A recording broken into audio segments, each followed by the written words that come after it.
और उस बात में हमने ये रेपो रेट कर लिया था, हमने रिवर्स रेपो रेट कर लिया था, हमने टर्म रेपो रेट कर लिया था, हमने बी ट्रिपल आर कर लिया था, हमने बैंक रेट कर लिया था, हमने सीआरआर कर लिया था, हमने एसएलआर कर लिया था। अब करते हैं एमएसएफ, मार्जिनल स्टैंडिंग फैसिलिटी। ठीक, एमएसएफ तो आ जाइए, बहुत आसान चीज है तो जटिल चीज, हम इसको आसानी से समझा देंगे। एमएसएफ इसे कहते हैं marginal marginal standing facility, marginal standing facility, सीमांत अस्थायी सुविधा।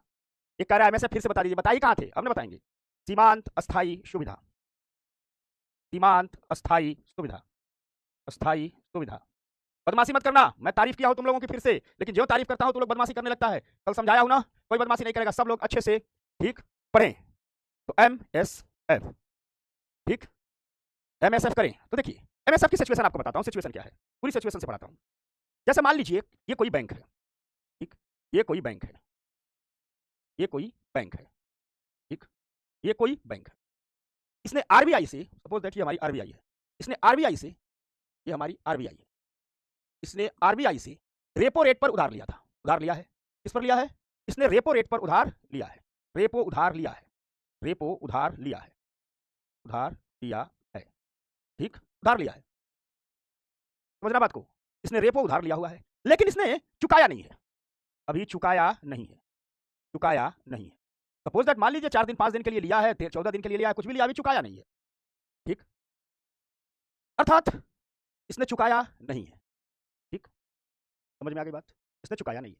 अब इसको उधार की जरूरत पड़ी, किसकी जरूरत पड़ गई? उधार की जरूरत, यहां लिखते हैं, चुकाया नहीं है और इसको पड़ गई लोन की जरूरत, लोन की जरूरत, लोन की जरूरत, इसको पड़ गई लोन की जरूरत, ठीक, उधार की जरूरत पड़ गई। समझना बात, उधार की जरूरत पड़ गई, रेपो पर चुकाया ही नहीं है, और इसे 1 2 रात 3 रात शॉर्ट टर्म लोन की, लॉन्ग टर्म की बात नहीं करें, शॉर्ट टर्म लोन की जरूरत पड़ी, यानी 1 से 14 दिन के भीतर के कर्जे की इसे जरूरत पड़ी। अब किसी से आप मान लीजिए, ठीक, मान लीजिए आपने किसी से उधारी लिया है कि 3 दिन में बाद दे देंगे, अभी उधारी चुकाया नहीं है, फिर पैसे की जरूरत पड़ गई, तो क्या उस व्यक्ति के पास जाओगे? नहीं जाओगे, पुराना ही नहीं चुकाए हैं। अब ये बैंक चाहता है कि हमें दोबारा उसी शॉर्ट टर्म लोन मिले, ठीक, दोबारा हमें लोन मिले। इसे चाहिए 1 रात की उधारी, 1 दिन की उधारी चाहिए तो इसे 1 दिन का ही, ठीक, या हमें शाम को दे दीजिए, सुबह वापस कर देंगे, 24 घंटे के भीतर का लोन दे दीजिए, ठीक, 1 दिन की उधारी चाहिए। दिक्कत क्या है कि रेपो का पैसा अगर चुकाया होता, इसे 1 दिन की उधारी मिल जाती, लेकिन इसने चुकाया नहीं है। अब क्या करेगा? अब ये जाएगा किसी अन्य बैंक के पास, अब ये किसी दूसरे बैंक के पास जाएगा, बैंक 2 के पास जाएगा, मान लीजिए ये एसबीआई या पीएनबी के पास जाएगा, कहेगा हमें लोन दो।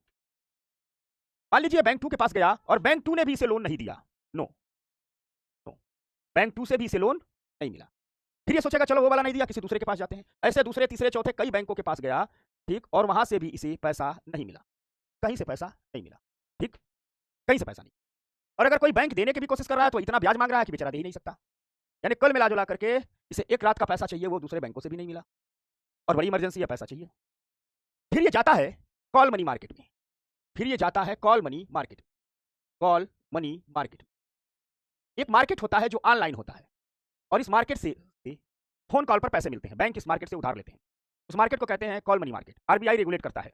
जिन लोगों के पास पैसा होता है वो क्या करते हैं, कॉल मनी मार्केट में पैसा रख देते हैं, यानी अपना आदमी रख देंगे, सीए रख देंगे, वो कॉल मनी में रजिस्टर्ड हो जाएगा, आरबीआई को बता देंगे हमारे पास 1000 करोड़ है, 500 करोड़ है, 100 करोड़ है, हम कॉल मनी मार्केट में उधार देने का काम शुरू करने वाले हैं। कॉल मनी मार्केट से बैंक उधार लेते हैं। कॉल मनी मार्केट की विशेषता ये होती है कि कॉल मनी मार्केट से मैक्सिमम 24 घंटे तक का ही लोन मिलता है, 1 घंटे से लेकर के 24 घंटे तक का लोन मिलता है, मनी मार्केट में पढ़ाएंगे इसको। तो कॉल मनी मार्केट में क्या होता है, ये ऑनलाइन मार्केट है। हम मान लीजिए कॉल मनी मार्केट में पैसा देने वाले हैं, तो हम अपना रजिस्ट्रेशन करा देंगे आरबीआई के पास, हम अपना खाता अकाउंट फोन सब कुछ आरबीआई के पास दिखा देंगे। कॉल मनी मार्केट में हर बैंक भी रजिस्ट्रेशन कराते हैं, और जब किसी बैंक को उधार लेना होता है तो उस बैंक का अधिकारी कॉल करता है, फोन करता है, और जो फोन करता है वो फोन पर बताता है कि हमको 500 करोड़ चाहिए, 100 करोड़ चाहिए, 1000 करोड़ चाहिए, 50 करोड़ चाहिए, जितना चाहिए उसे उधार मिल जाता है। कॉल मनी मार्केट में 1 घंटे से लेकर के 24 घंटे तक का उधार लिया और दिया जाता है।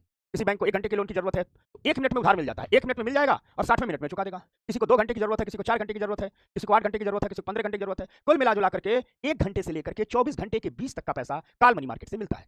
ये बैंक को भी 1 ही दिन की जरूरत है, ये जाएगा कॉल मनी मार्केट में, ठीक, और ये पूरा का पूरा प्राइवेट मार्केट होता है, ढेर सारे पैसे वाले लोग पैसा लगाए रहते हैं, ढेर सारे पैसे वाले लोग पैसा लगाए रहते हैं, और सिर्फ बैंक ही इस कॉल मनी मार्केट से उधारी लेते हैं, अन्य कोई उधारी नहीं लेता है। और कॉल मनी मार्केट में जो उधारी मिलती है वो साख के आधार पर मिलती है, बैंक फोन करेंगे पैसा मिल जाएगा, ठीक, जितना घंटे के लिए पैसा चाहिए, मिनिमम 1 घंटा के लिए पैसा मिल सकता है और मैक्सिमम 24 घंटे का पैसा मिल सकता है, उसके बाद पैसा नहीं मिलता उसे। तो ये बैंक क्या करेगा, ये बैंक जाएगा कॉल मनी मार्केट में, यहां से उधारी मांगेगा, लेकिन बेचारे को यहां से भी उधारी नहीं मिली, यहां से भी नो लोन।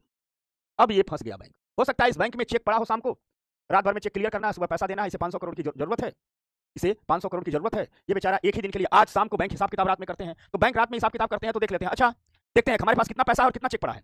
तो बैंक देख रहा है हमारे पास एट प्रेजेंट 500 करोड़ ही है, चेक पड़ गया है 1000 करोड़ का, और उनको रात में ही क्लियर करना है, क्यों सुबह 7 बजे बैंक 7 बजे ही उनके अकाउंट में पैसे चले जाएंगे जिनका चेक क्लियर करना है। तो बैंक के पास अभी 500 करोड़ यानी 24 घंटे के भीतर उसे 500 करोड़ की और जरूरत है।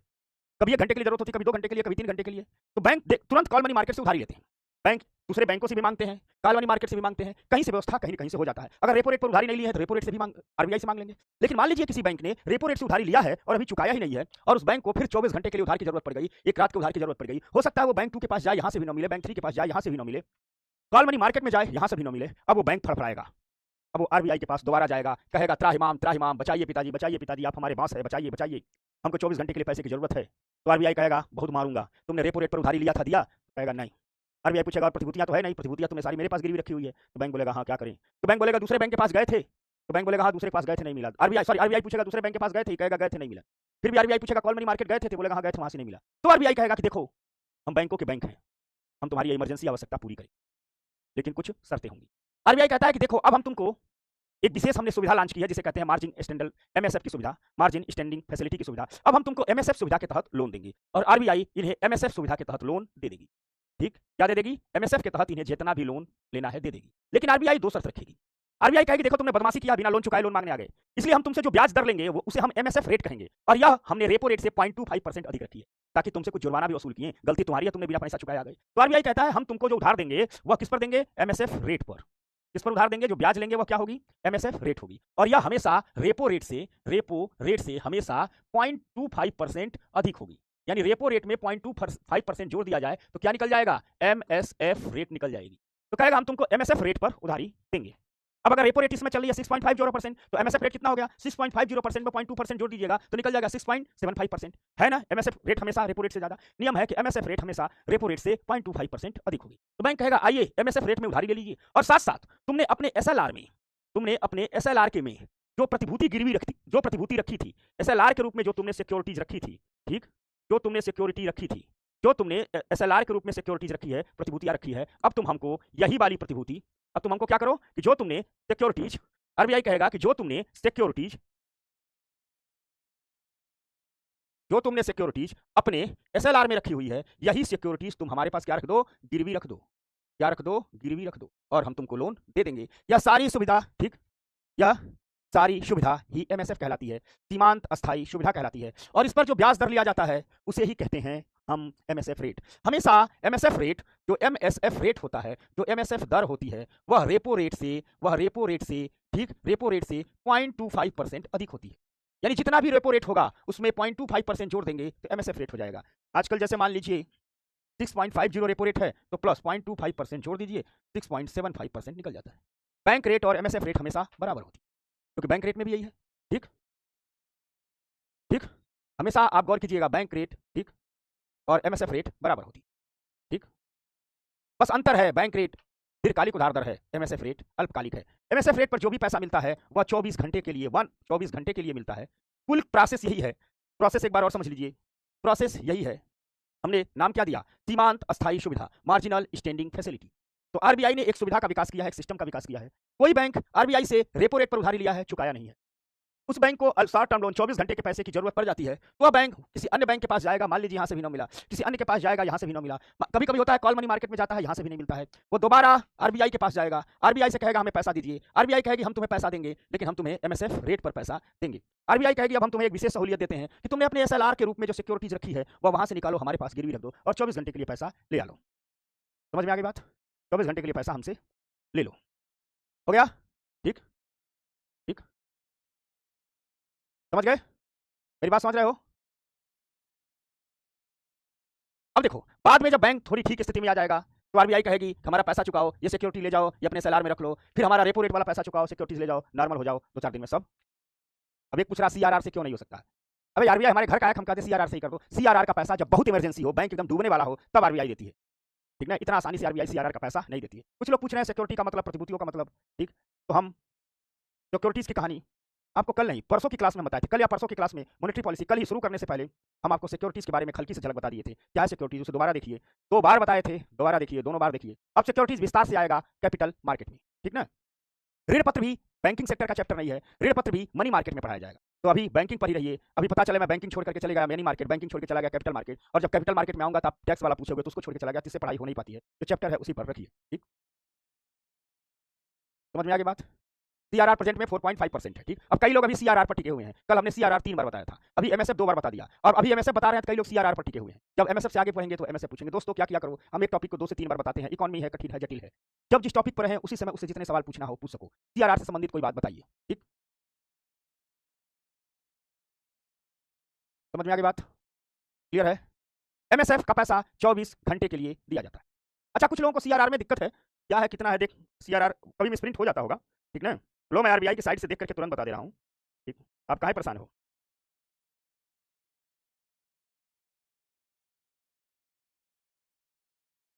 है फिर क्यों दिक्कत है, अरे नोट में आ गया 3.5 पर मिस प्रिंट हो जाता है, दिक्कत हो जाती है, ठीक।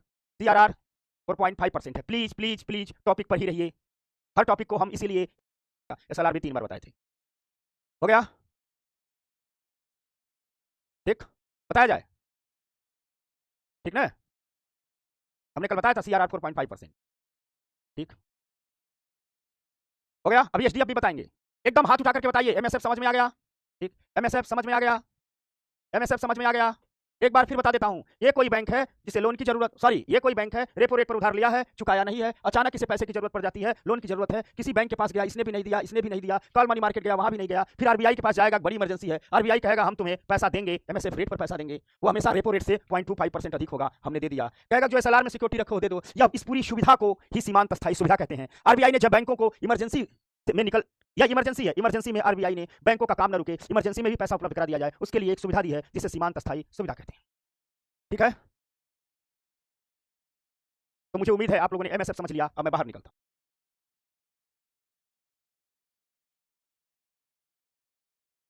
अब आता हूं ओपन मार्केट ऑपरेशन, खुले बाजार की क्रियाएं। Open market operation, open market operation, खुले बाजार की क्रियाएं।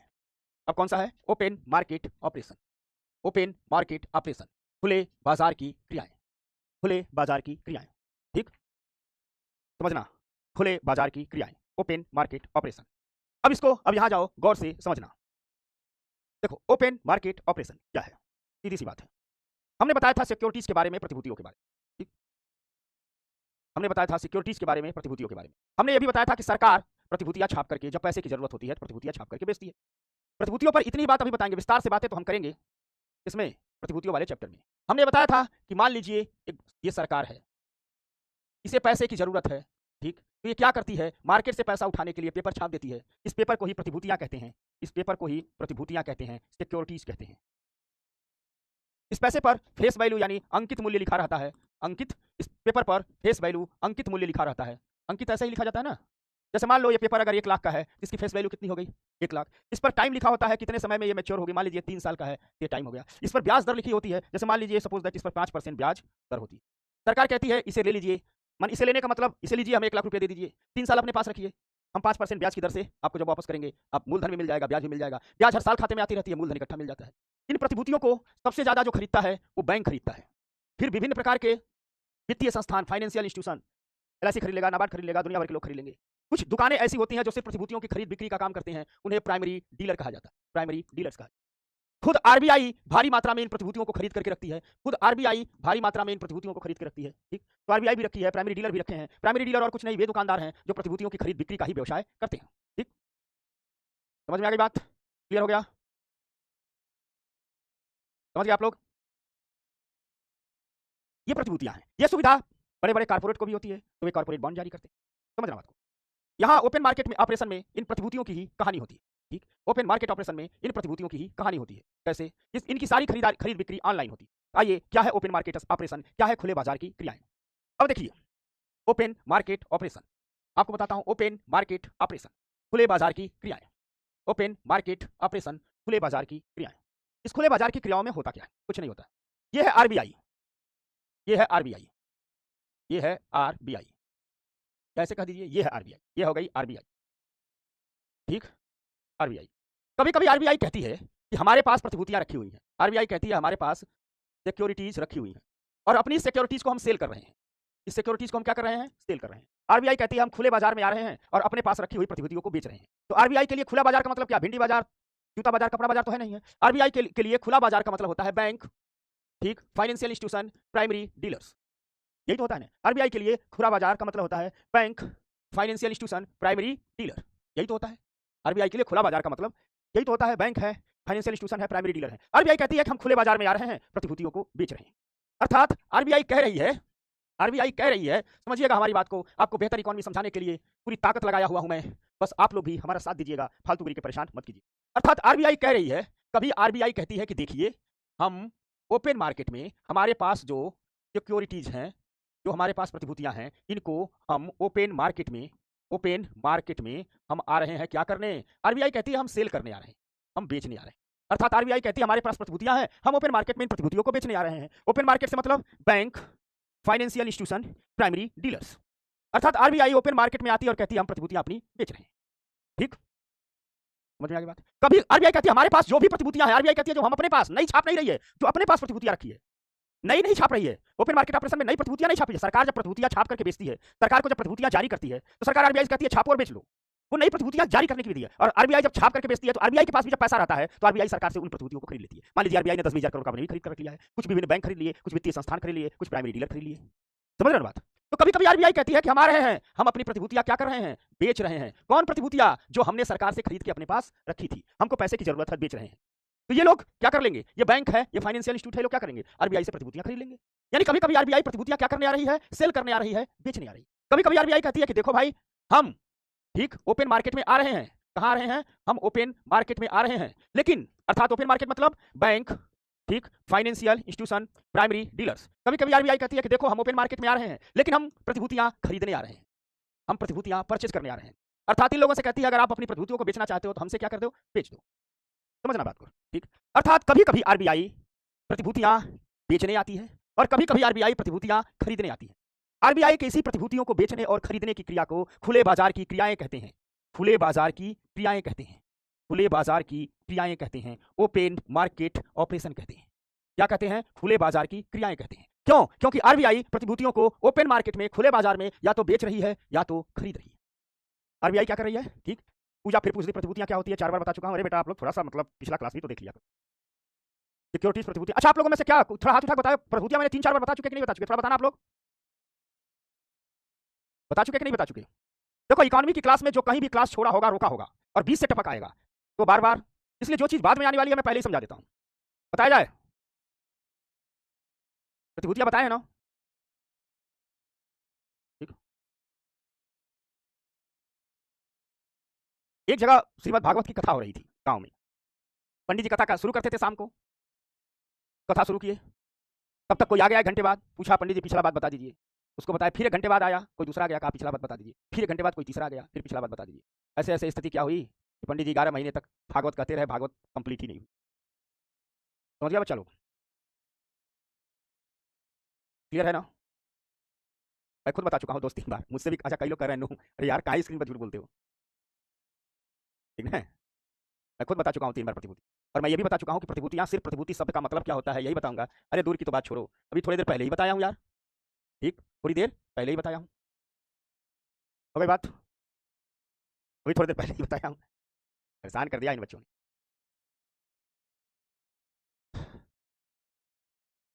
क्या करें, तो चलिए, यानी आरबीआई कह रही है कि हम ओपन मार्केट में आएंगे, हमारे पास जो प्रतिभूतियां हैं, कभी आरबीआई कहते हैं कि हम अपनी प्रतिभूतियां बेच रहे हैं, कभी आरबीआई कहते हैं कि हम प्रतिभूतियों की खरीद करने आए हैं। यानी कभी आरबीआई बेचने आती है, कभी आरबीआई खरीदने आती है।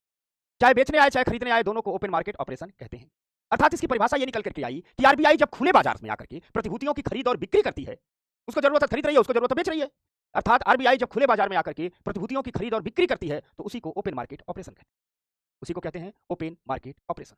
यानी देखो क्या कर रही है, कभी बेच रही है, कभी खरीद रही है। अर्थात ओपन मार्केट ऑपरेशन, अर्थात ओपन मार्केट, ठीक, ऑपरेशन, ओपन मार्केट ऑपरेशन, खुले बाजार, इसे ओएमओ भी कहते हैं, ओएमओ अर्थात खुले बाजार की क्रियाएं, खुले बाजार की क्रियाएं, खुले बाजार की क्रियाएं। इनकी परिभाषा ये निकल करके आई कि आरबीआई आरबीआई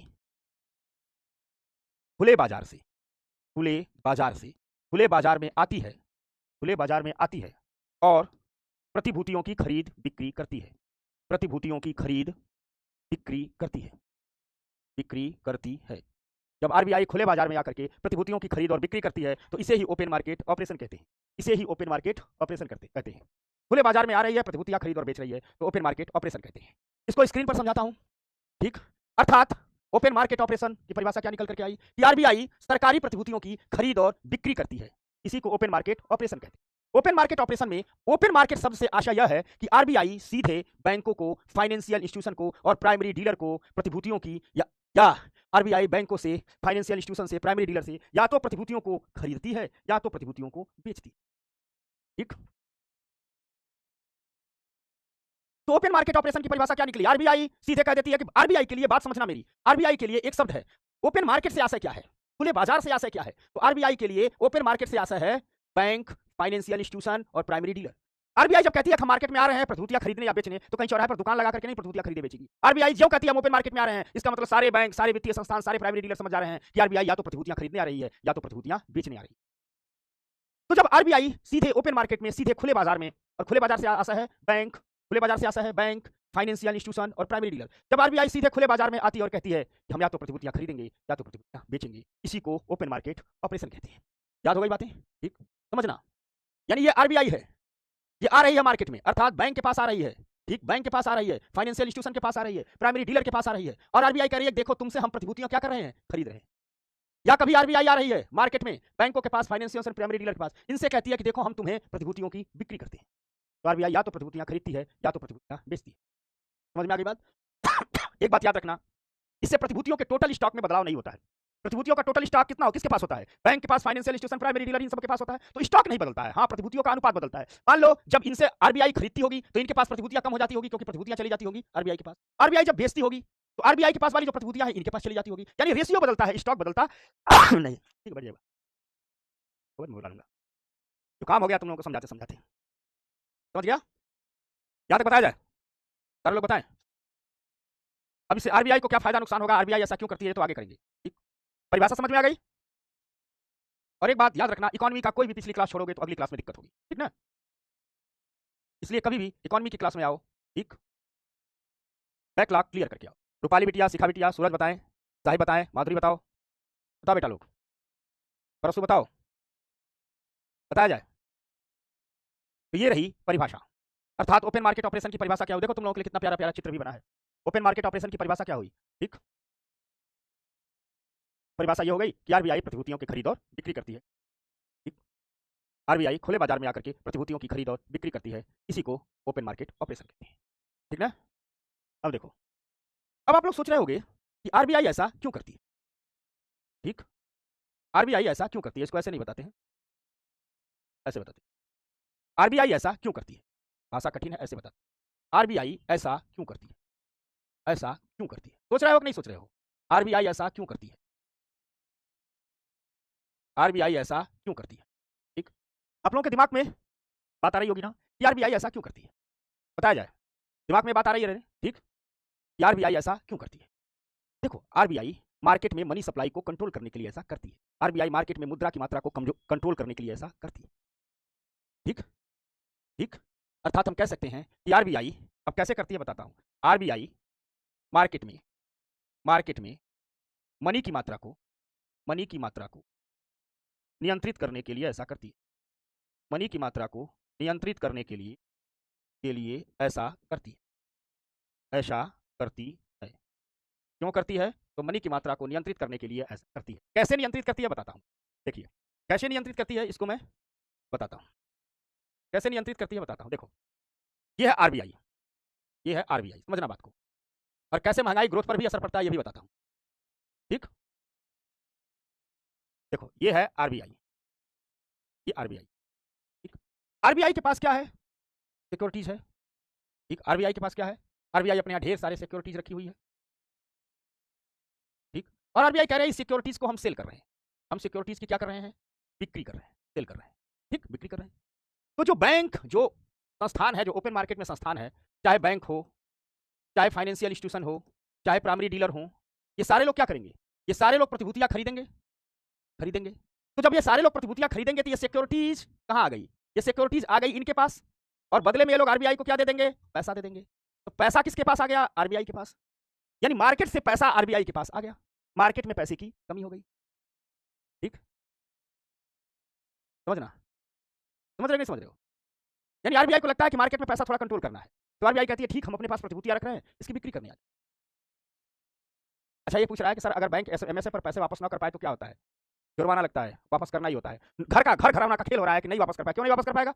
उनकी औकात है, वापस नहीं कर पाएंगे। ठीक ना? आरबीआई ऐसा क्यों करती है? हमने ये सवाल उठाया ना कि आरबीआई ऐसा क्यों करती है, तो हमने कहा कि मनी सप्लाई की मात्रा को कम करने के लिए। तो मान लो आरबीआई को लगता है कि इस मार्केट में जो हमारे बैंक हैं, जो फाइनेंशियल इंस्टीट्यूशन है, जो बैंक हैं, फाइनेंशियल इंस्टीट्यूशन है, प्राइमरी डीलर है, पैसा तो इन्हीं लोगों के पास होता है। तो आरबीआई को लगता है कि इनके पास भर भर करके पैसा है।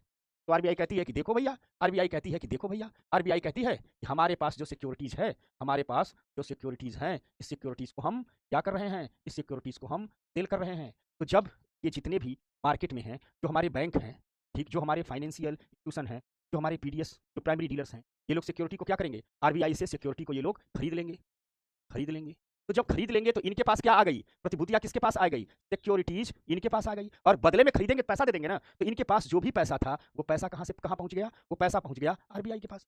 यानी इनके पास का पैसा कहां पहुंच गया? आरबीआई के पास, इनके पास सिक्योरिटी। ठीक, समझ में आ गई बात? क्लियर हो गया? इनके पास आ गया, समझना बात को। यानी आरबीआई को लगता है कि इनके पास पैसा ज्यादा हो गया है, तो आरबीआई सिक्योरिटीज क्या करती है? सेल करने आ जाती है, बेचने आ जाती है। इनके पास पैसा ज्यादा आ गया तो आरबीआई क्या करने आ जाती है? सिक्योरिटीज को सेल करने आ जाती है। कहते बेच देंगे, ये लोग खरीदेंगे, तो पैसा कहां चला गया? आरबीआई के पास। तो जब आरबीआई को पास लगता है कि इनके पास पैसा अधिक है तो आरबीआई मार्केट में प्रतिभूतियों बेचने आ जाती है। और जब लगता है कि इनके पास पैसा कम है तो आरबीआई क्या करती है? ये आरबीआई है, आरबीआई क्या कहती है? ये आरबीआई क्या करती है? यह आरबीआई क्या करती है? ठीक, ये आरबीआई क्या करती है? ये आरबीआई करती है, ठीक, ये आरबीआई करती है, समझना बात को। ये आरबीआई करती है कि भाई, कहती है देखो मेरे पास पैसा है, ठीक, पैसा है, हम पैसा लेकर के आ रहे हैं और सिक्योरिटीज सिक्योरिटीज खरीदेंगे, खरीदेंगे। यानी आरबीआई सिक्योरिटीज खरीदने आ जाती है। अब क्या होता है कि जो ये बैंक, ये जो बैंक हैं, ये जो फाइनेंशियल इंस्टीट्यूशन है, ये जो प्राइमरी डीलर हैं, ठीक, ये सारे के सारे, इनके पास ढेर सारी क्या है? सिक्योरिटीज हैं। इनके पास ढेर सारी प्रतिभूतियां हैं। ये अपनी प्रतिभूतियां किसको बेच देंगे? सेल कर देंगे, किससे? आरबीआई से। तो जब ये सारी प्रतिभूतियां आ गई किसके पास? आरबीआई के पास। तो पैसा कहां गया? इनके पास आ गया। यानी इनके पास पैसे की मात्रा बढ़ गई, पैसे की मात्रा बढ़ गई, बढ़ गई। अर्थात ओपन मार्केट ऑपरेशन में अब हम बात शुरू से कर दें कि क्या होता है ओपन मार्केट ऑपरेशन। तो जब आरबीआई खुले बाजार में प्रतिभूतियों की खरीद और बिक्री करने आती है तो उसे ही ओपन मार्केट ऑपरेशन कहते हैं, उसे ही ओपन मार्केट ऑपरेशन कहते हैं। ठीक, समझ में आ गई बात? सारिका बेटा, समझ में आ गई बात? ये बात समझ में आ गई बात? आज बच्चे मुझे नहीं दिख रहे हैं, आए नहीं है क्या? अश्विन, समझ गया बेटा बात? यानी परिभाषा एकदम याद हो गई ना? कोई पूछे ओपन मार्केट ऑपरेशन क्या होता है तो आप सीधे से कहना, ठीक, कि आरबीआई जब खुले बाजार में आती है, अपनी प्रतिभूतियों को खरीदती और बेचती है, तो उसी को कह देते हैं आरबीआई ओपन मार्केट ऑपरेशन कर रही है, खुले बाजार की क्रियाएं कर रही है। खुले बाजार मतलब bank, financial institute, private dealer होते हैं।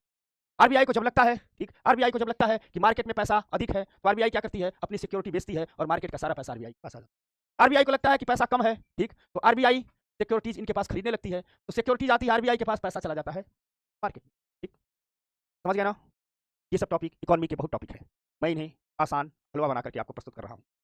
आपको समझाने के लिए बड़ी मेहनत करनी पड़ती है कि कैसे इसे इजी लैंग्वेज में बनाया जाए, दिमाग लगाना पड़ता है, क्योंकि हम वचनबद्ध हैं, हमने आपसे वादा किया था इकोनॉमी की क्लास को हम वर्ल्ड बेस्ड क्लास बना करके ही है। तो मुझे उम्मीद है, ठीक, साहिब आलम, ठीक, खुशी, धीरज, ठीक, यश, विपिन हो गया, आकाश हो गया, किसी को तनिक भी दिक्कत नहीं हो रही है ये सब समझने में? ठीक, ठीक। अब यानी पैसे के मात्रा को कम और अधिक तो कर रही है। अब इससे महंगाई ग्रोथ कैसे नियंत्रित होती है तो देख लो। आइए आपको एक चित्र आपके लिए और लेकर के, अब देखो चित्र एक और लेकर के आए हैं। ये कौन सी बच्ची है जो एकदम चित्र के लिए जिद करती रहती है? ठीक, उस बच्ची के जिद के पूरा करने के लिए रात को मेरी उंगलियां दुख जाती है चित्र बनाने में। ठीक, समझ में आ गई बात? रोहित समझ गया? ठीक, साहिबा समझ गई बेटा? संदीप, गरिमा, सुमन, राकेश कह रहा दिल गार्डन गार्डन हो गया। हाँ, बस इसी भाव से पढ़ते रहो तो पढ़ाने वाले को भी मजा आता है। ठीक ना? अब समझना महंगाई इत्यादि कैसे कंट्रोल हो रही है। देखो तुम लोग, देखो आरबीआई क्या कर रही है? सिक्योरिटीज की बिक्री कर रही है। जब मार्केट में आरबीआई सिक्योरिटीज बेच रही है तो मार्केट से पैसा आरबीआई के पास आ जा रहा है, और जब मार्केट से पैसा आरबीआई के पास आ जा रहा है तो अर्थव्यवस्था में मनी की मात्रा में कमी आ जाती है, पैसे की मात्रा में कमी आ जाती है। और जब भी इकोनॉमी में पैसे की मात्रा में कमी आ जाती है, कीमतें नीचे गिर जाती हैं, इन्फ्लेशन में इसका यूज होता है, कभी कभी अधिक महंगाई भी बढ़ जाती है तो आरबीआई अपने प्रतिभूतियों की बिक्री करती है। ठीक, समझ में आ गई बात? कभी कभी क्या होता है आरबीआई सिक्योरिटीज की खरीदारी करती है। आरबीआई ने क्या कर लिया? सिक्योरिटीज खरीदारी कर ली। इससे पैसा कहाँ आ गया? मार्केट में। इससे इकोनॉमी में मनी सप्लाई क्या हो गई? बढ़ गई। कीमतें क्या हो गई? बढ़ गई। जब डिफ्लेशन होता है, एक ऐसी भी स्थिति आती है कि अर्थव्यवस्था में कीमतें थोड़ी भी नहीं बढ़ती है, और अर्थव्यवस्था में वस्तुओं का सस्ता होना भी बहुत अच्छा नहीं है। थोड़ा थोड़ा कीमतें बढ़ता रहना चाहिए। कभी कभी अर्थव्यवस्था डिफ्लेशन की स्थिति में आ जाती है, अर्थात कीमतें बढ़ती ही नहीं है। 10 रुपये की वस्तु है तो कम से कम एक साल बाद उसका 12 रुपया 13 रुपया हो जाना चाहिए, तभी तो व्यापारी लाभ के लिए निवेश करेगा। पता चला इस साल 10 रुपये की है, अगले 6 महीने बाद वो 9 रुपये की मिलने लगी, उसे डिफ्लेशन कहते हैं। जब अर्थव्यवस्था में डिफ्लेशन आ जाता है तब क्या करती है? सिक्योरिटीज की खरीदारी करती है। ठीक, क्लियर हो गया? ऋषिका क्लियर हो गया? शिखा क्लियर हो गया बेटा? सब हमारी बेटियां बताएं क्लियर हो गया? सब हमारे बेटे बताएं क्लियर हो गया? जुबिन निशा एकदम। सुनील, सुनील कराई, समझ में आ गया? सुनील बेटा समझ में आ गया? इसका करिए, कल टेस्ट का बता दिया, टेस्ट होगा क्यों नहीं होगा? इतवार को टेस्ट होता है, कल भी होगा। हर्ष, चलो, ये है ओपन मार्केट ऑपरेशन। ठीक,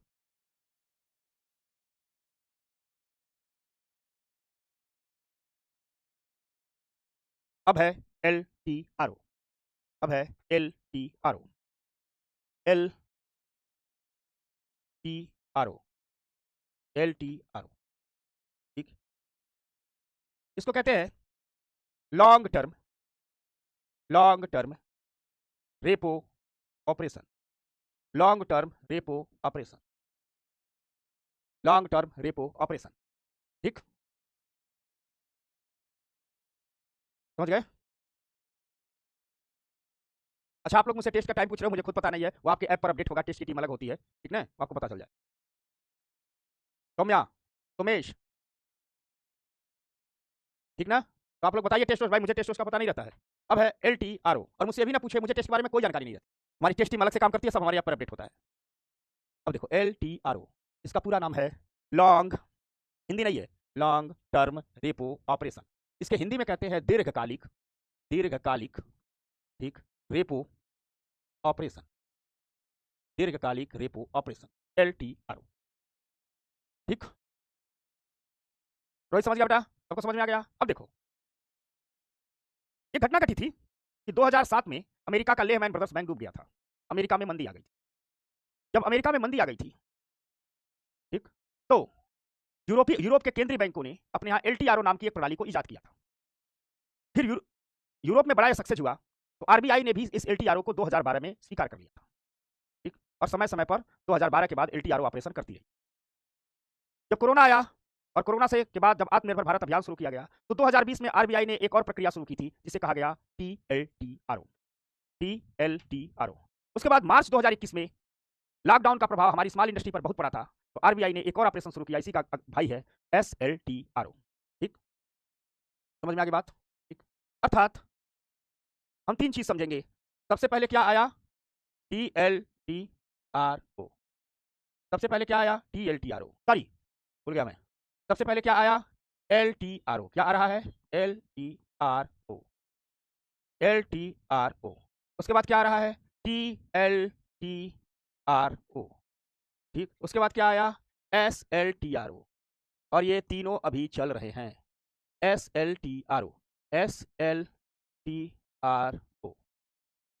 ठीक, एसएलटीआरओ। 2012 में आरबीआई एलटीआरओ ऑपरेशन को स्वीकार करती है। उसके बाद 12-13 में इसे स्वीकार करती है, 12-13 में।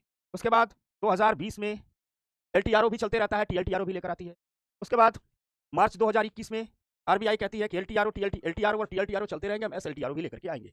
ठीक, तो आइए आपको हम बताते हैं कि आखिर ठीक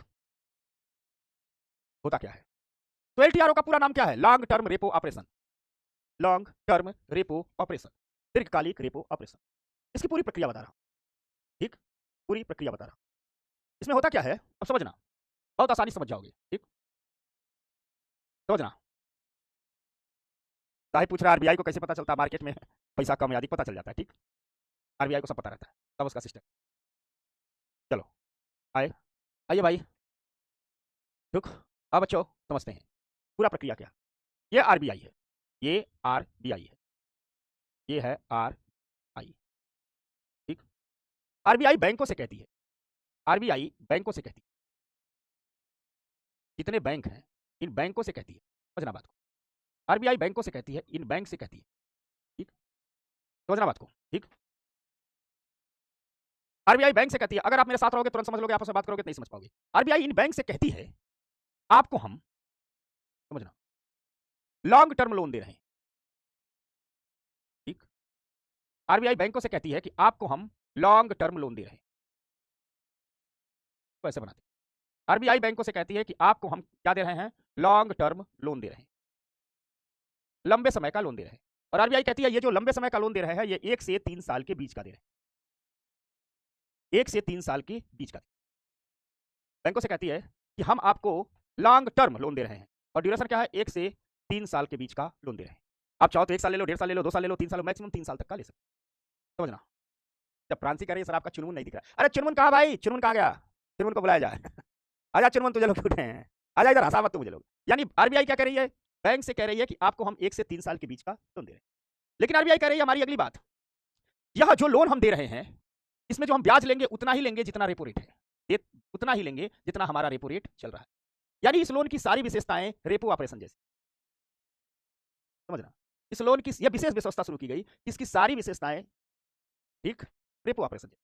अर्थात इस पर हम आपसे जो ब्याज लेंगे वह कितना लेंगे, जो देते समय रेपो रेट का हो। यानी आज दे रहे हैं तो 2 साल बाद जब चुकाएंगे तो उतना ही ब्याज जोड़ा जाएगा जितना आज हम देते वक्त रेपो रेट था, और पूरा का पूरा लोन रेपो रेट की तरह फंक्शन करेगा। समझना बात को। अर्थात हम आपको लॉन्ग टर्म लोन दे रहे हैं 1 से 3 साल के बीच, ब्याज कितना लेंगे, रेपो रेट पर। और रेपो रेट में क्या किया होता है, जितना लोन दिया जाता है उतनी प्रतिभूतियां आपको गिरवी रखनी पड़ती। तो बैंक लोन लेंगे रेपो रेट पर, फर्क सिर्फ इतना है कि वहां रेपो रेट जो दिया जा रहा है मैक्सिमम 1 से 14 दिन का, यहाँ जो लोन दिया जा रहा है कितने दिन का दिया जा रहा है, 1 से 3 साल। ठीक, समझना बात को। अब आरबीआई कह रही है बैंकों से तुमको लॉन्ग टर्म लोन दे रहे हैं 1 से 3 साल का, इसीलिए लॉन्ग टर्म। और अगली बात आरबीआई क्या कर रही है, इस लोन की अन्य विशेषताएं रेपो रेट की तरह होंगी, सिर्फ एक ही विशेषता नहीं होगी, रेपो रेट में हम 114 दिन का देते हैं, शॉर्ट टर्म देते हैं, यहां तुमको लॉन्ग टर्म में देंगे। लॉन्ग टर्म होगा, बाकी सब विशेषताएं रेपो रेट वाली होगी, रेपो ऑपरेशन की होंगी, इसलिए इसका पूरा नाम है लॉन्ग टर्म रेपो ऑपरेशन। तो आरबीआई कहती है ले लो भैया, ब्याज लेंगे रेपो रेट पर, और सारी विशेषताएं रेपो ऑपरेशन का मतलब होगी कि जितना आप लोन लेगे उतनी प्रतिभूतियां हमारे पास रखो। यानी बैंकों से आरबीआई कहती है कि हमारे पास आप सिक्योरिटी गिरवी रख दी। तो बैंक आरबीआई के पास सिक्योरिटीज गिरवी रखते हैं, 1 से 3 साल के बीच का लोन ले लेते हैं। ठीक, अब देखो जैसे मान लो आज अगर कोई लॉन्ग टर्म रेपो ऑपरेशन में लोन दे रहा है आरबीआई दे रही है, मान लीजिए आज ब्याज दर है 6.5% और 3 साल का कोई लोन ले लिया, 3 साल बाद चुका रहा है, पता चला उस समय रेपो रेट चल रही है 4%, तो ब्याज वो चुकाएगा आज के ही हिसाब से जिसमें लोन लिया जा रहा है।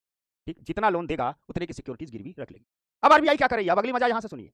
आरबीआई कह रही है कि आप हमसे लोन लीजिए, ले लिए, यहां तक प्रक्रिया सब समझ गए। आरबीआई कर रही है अगली प्रक्रिया, आरबीआई बैंकों से कह रही है लेकिन इस लोन का आप अपनी मर्जी से इस्तेमाल नहीं कर सकते हैं। बैंकों से कह रहे हैं हमसे लोन लीजिए, इस लोन को आप आगे बढ़ाइए, और इस लोन को क्या आगे बढ़ाइए, तो इस जो हमसे आपने ये लोन का जितना पैसा लिया है इस लोन को आगे बढ़ाइए, तो आगे बढ़ाइए, तो कारपोरेट को लोन दीजिए। ठीक, इसको लोन दीजिए, इंडियन कारपोरेट को लोन दीजिए, कारपोरेट को लोन दीजिए, कारपोरेट को लोन दीजिए। ठीक, यानी किसको लोन दीजिए, यह पैसा जो हमसे लिए हैं एलटीआरओ के तहत यह कहीं भी खर्च नहीं कर सकते हैं, यह लोन आगे बढ़ा दीजिए किसको, तो इंडिया के कारपोरेट को। और कारपोरेट्स को जब लोन आगे बढ़ाइए तो मार्केट रेट से आप इंटरेस्ट लीजिए। ठीक, मार्केट रेट से आप क्या बनाते, लोन पर आप मार्केट रेट से इंटरेस्ट लीजिए, जो मार्केट रेट चल रहा हो मार्केट रेट से इंटरेस्ट लीजिए, इंटरेस्ट रेट लीजिए, इंटरेस्ट रेट लीजिए, यानी आप मार्केट रेट से इंटरेस्ट रेट लीजिए, तो आप लोन कारपोरेट को आगे बढ़ा दीजिए। ठीक, समझना बात को। ब्याज दरें आप मार्केट रेट से लीजिए, जो वार्षिक ब्याज दरें आपने तय किया है। साथ साथ एक और बात कर रही है कारपोरेट से, बैंकों से, कि जब आप कारपोरेट को लोन दीजिए तो इनसे कारपोरेट बॉन्ड गिरवी रखवाइए। इनसे क्या गिरवी रखवाइए, इनसे कारपोरेट बॉन्ड गिरवी रखवाइए। जैसे सरकार प्रतिभूतियां छापती है वैसे ही कारपोरेट सेक्टर कारपोरेट बॉन्ड छापती है, बिल्कुल जैसी प्रतिभूतियां वैसे कारपोरेट बॉन्ड। इनसे कारपोरेट बॉन्ड गिरवी रखवाइए, इनसे कारपोरेट बॉन्ड क्या रखवाइए, गिरवी रखवाइए। यानी मान लीजिए किसी कारपोरेट को आपने बैंक ने 1000 करोड़ दिया, तो 1000 करोड़ इसे दे दीजिए और बदले में 1000 करोड़ का कारपोरेट बॉन्ड गिरवी रखवाइए। ठीक, अब समझना, अब इसमें 3 चीज हम समझाते हैं। ठीक, इसमें 3 चीज हम समझाते हैं। पूरी की पूरी प्रक्रिया क्या है, एक कहानी के रूप में।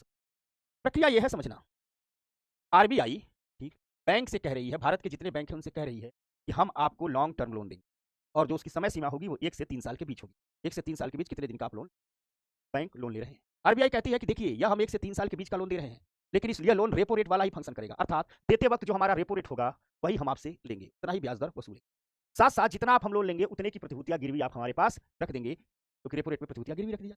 उसके बाद अगली बात आरबीआई कह रहा है कि बैंकों से कि एक बात जान लीजिए, जब आप हमसे नॉर्मल लोन लेते हैं तो हम आपसे ये नहीं पूछते उस लोन का आप क्या कर रहे हैं, जो मन करे वो कीजिए, लेकिन जो एलटीआरओ के तहत आप लोन लेंगे उसका कहीं और इस्तेमाल नहीं कर सकते हैं। एलटीआरओ के तहत जो भी लोन लेंगे उस लोन को आपको कारपोरेट सेक्टर को आगे बढ़ाना होगा। और एक बात और, यह 30 दिन में ही करना होगा, यानी हमसे लीजिए और 30 दिन के भीतर, बैंकों से कह रही है आरबीआई, हमसे लीजिए और 30 दिन के भीतर ही उस लोन को कारपोरेट सेक्टर को आगे बढ़ा दीजिए।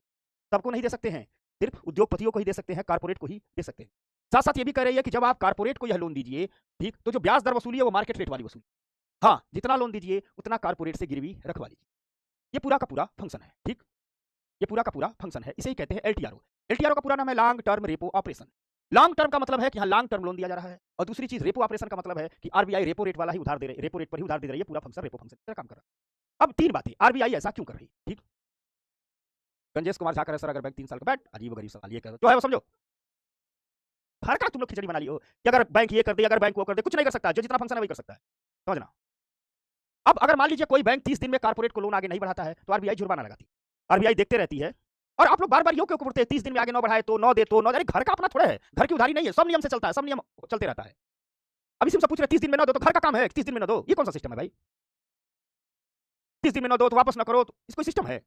मार्केट रेट का मतलब होता है कि जो उस समय ब्याज दरें चल रही हो, जैसे मान लीजिए रेपो रेट पर उधारी मिलता है 6.5% अभी रेपो रेट है, और मार्केट में इसमें ब्याज दर चल रहा हो 7.5%, तो बैंक को रेपो रेट पर उधारी मिलेगा, लेकिन बैंक उतना ही कारपोरेट को देंगे जो ब्याज दरें उस समय बाजार में चल रही हो, ठीक। अब देखो रेपो रेट में तो 1 से 14 दिन का लोन है तो आरबीआई डेली बेसिस पर लेती है, लेकिन यहां तो लॉन्ग टर्म है। जब भी लॉन्ग टर्म लोन लिया जाता है, ठीक, वो ईयरली लंबे समय का लोन लिया जाता है तो उसमें ईयरली ब्याज दरें तय की जाती है, मंथली ब्याज दरें तय की जाती है। कारपोरेट को जो लोन यहां दिया जाता है वो यहां पर मंथली ब्याज दरों पर दिया, ठीक। अब तीन बातें, ठीक। अब रेपो रेट और मार्केट रेट में हमेशा रेपो रेट मार्केट रेट से कम ही होता है। मार्केट रेट और रेपो रेट में 1-2% का अंतर होता है, घटते बढ़ते रहता है। जैसे अभी तकरीबन मार्केट रेट 9% के आसपास चल रहा है, लोन जो बैंक दे रहा है कारपोरेट को 9% के आसपास, कोई 8 दे रहा है, कोई 8.5 दे रहा है, कोई 9 दे रहा है, ऐसे है, ठीक। अब चलो, आयुब अंसारी कह रहा है उसके पहले देने का मन हो तो कोई पहले नहीं देना है, उतने ही दिन में दे देना है। जो कारपोरेट लोन पास करता है वो पहले बाद वाला नहीं होता, सब टाइम से होता है, ठीक, ठीक ना। और प्लीज इकोनॉमी की गरिमा के साथ पढ़िए, अपने घर की इकोनॉमी मत बना लीजिए। देने का मन न हो, लेके भाग गया तो पहले देने का मन हो, पेपर पर ऐसा कुछ नहीं होता, ठीक। अब आ जाइए बच्चा लोग, बात सुनिए। अब तीन बातें, आरबीआई ने इसे क्यों शुरू, दरअसल साल था 2012 का जब एलटीआरओ लेकर के आई। हुआ क्या कि 2007 में चलते हैं, 2007 में अमेरिका का लेहमैन ब्रदर्स बैंक डूब गया। अमेरिका में मंदी आई, यूरोप में मंदी आई, उस मंदी का प्रभाव भारत पर भी पड़ा, और भारत में मंदी से कई कारपोरेट, कई उद्योग पैसे की दिक्कत का सामना करने लगे। कई कारपोरेट ऐसे थे, कई उद्योग ऐसे थे जिनके पास पैसे की दिक्कत होने लगी कि अपना उद्योग व्यवसाय कैसे संचालित। ऐसे में उन्हें कर्ज नहीं मिल पा रहा था, क्योंकि बैंकों की भी हालत बहुत खराब थी। उस मंदी के समय बैंकों की भी हालत बहुत खराब थी। उद्योगपति भारतीय बैंकों के पास बार बार जा रहे थे, बैंक कर्ज नहीं दे पा रहे थे क्योंकि बैंकों की भी हालत ठीक नहीं थी। उद्योगपति विदेशी बैंकों के पास जा रहे थे, यूरोप अमेरिका के पास जा रहे थे, तो वो भी कर्ज नहीं दे पा रहे थे। उसी समय आरबीआई बड़ी चिंतित थी कि आखिर हम कारपोरेट के लिए पैसे की व्यवस्था कैसे करें। आरबीआई ने कहा कि देखिए हमारे पास पैसा पड़ा हुआ, आरबीआई के पास उस समय एक्स्ट्रा मनी थी। आरबीआई ने कहा कि हमारे पास एक्स्ट्रा मनी है, हम एक ऐसा तंत्र रचते हैं कि हमारी इस मनी का फायदा थोड़ा बैंक को भी मिल जाए, थोड़ा कारपोरेट को भी। आरबीआई की सबसे बड़ी दिक्कत है कि आरबीआई सीधे किसी उद्योगपति, किसी व्यापारी को लोन नहीं देती है। आरबीआई जब भी सीधे पैसा देती है हमेशा बैंकों को देती है। तो आरबीआई ने कहा हम एक ऐसा चैनल बना देते हैं जिसमें सस्ता पैसा हमारे कारपोरेट तक पहुंच जाए, और हमारे कारपोरेट कुछ कमाई भी कर ले, पैसा वापस कर देंगे, हमारा भी पैसा धरा ही रह जाएगा, हम भी कुछ ब्याज कमा लेंगे। तो आरबीआई ने कारपोरेट तक पैसा पहुंचाने के लिए यह सिस्टम बनाया। याद रखिएगा, आरबीआई किसी भी कारपोरेट, किसी भी व्यक्ति को सीधे लोन नहीं देती।